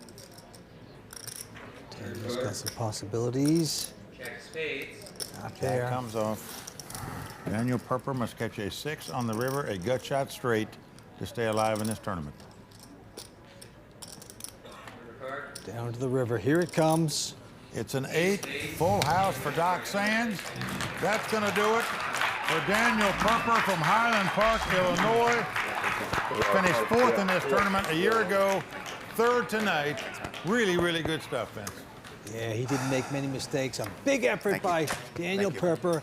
Out in 3rd place. And right now he's talking to Matt Savage. You came in tonight as a big underdog, the shortest stack on the table. And now, are you satisfied with this finish? Yeah, I'm definitely satisfied. Obviously, once I got to 4 million in chips, I thought I had a pretty good shot at it. And first hand, 3-handed, I had to call Joe, you know, I can't beat 5s tonight. I think your kids are going to be happy you're on TV a little longer this time, and Yeah, a that's 3rd true. place finish again here at the High That's Roller. true. And I have to say hi and thanks to my wife, Danielle, she's awesome, and my kids, Emma, Amanda, and Benjamin. All right, I'm sure they're very proud of you. All right, thanks a lot. Kimberly, back to you. David Doc Sands out in front with 5 million. Joseph Cheong, 1.2. Lines of 50 and 100,000 1.1 now. with a super high roller. 2 outstanding young pros going into battle. David Sands now with a King 3. First to act. Well, Doc. All in. And he's going to go all in with it. Well aware the King High is a favorite over a 2-card random hand. Joseph with a suited connector, 9-10 of spades. So pretty, but But no, it's going to wait. It's You going want to to wait. see flops with that hand, but not for all your dough. There you go. should just Q next to you right there. David Doc Sands, summa cum laude, graduate with honors from Hamilton College, upstate New York. Very bright guy, looking to take down his first high roller title. Rolling. Now look at this. Joseph with ace-3 has gone all in. A quick snap call by David Doc Sands with an ace-8.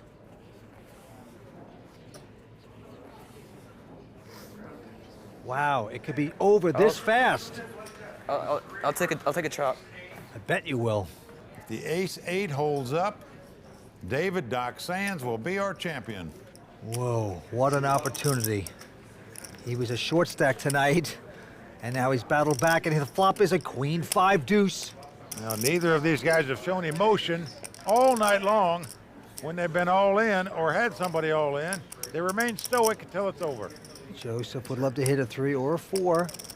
and take the lead. It's an ace. Ace of diamonds. Now, if the board pairs deuces or fives, they would split this pot. A lot of things could happen, but one thing could be that Doc Sands could become the high roller champion here at Bellagio. He's one card away. Can he put Joseph to rest? Here we go. He's done it. He's done it. Well, you finally see some emotion out of Doc Sands. He takes down that ever-elusive title he's been looking for. 9 of spades on the river. Finally. Gonna complete it for Doc Sands as he goes to his wife. Big hug and kiss. He's the champ. Gonna take home over $1 million. Actually, $1,023,000. And right now, Joseph Cheong over to talk to Matt Savage. Well, it's never good to come in second. Although in this event, when you had a bubble of 400,000 and you still won over 600,000, are you satisfied? You know, I'm very happy, and I'm happy for my friend David. So, you know, I can't complain about second place. Does this soften the blow at all to lose to a friend? Yes and no. We're very competitive, so it's kind of like a dagger in the heart. But at the same time, I'm happy for him. So. Yeah, well, you'll have other chances to get him back. Yeah. Oh, definitely. It'll happen. All right, Mike, over to the winner.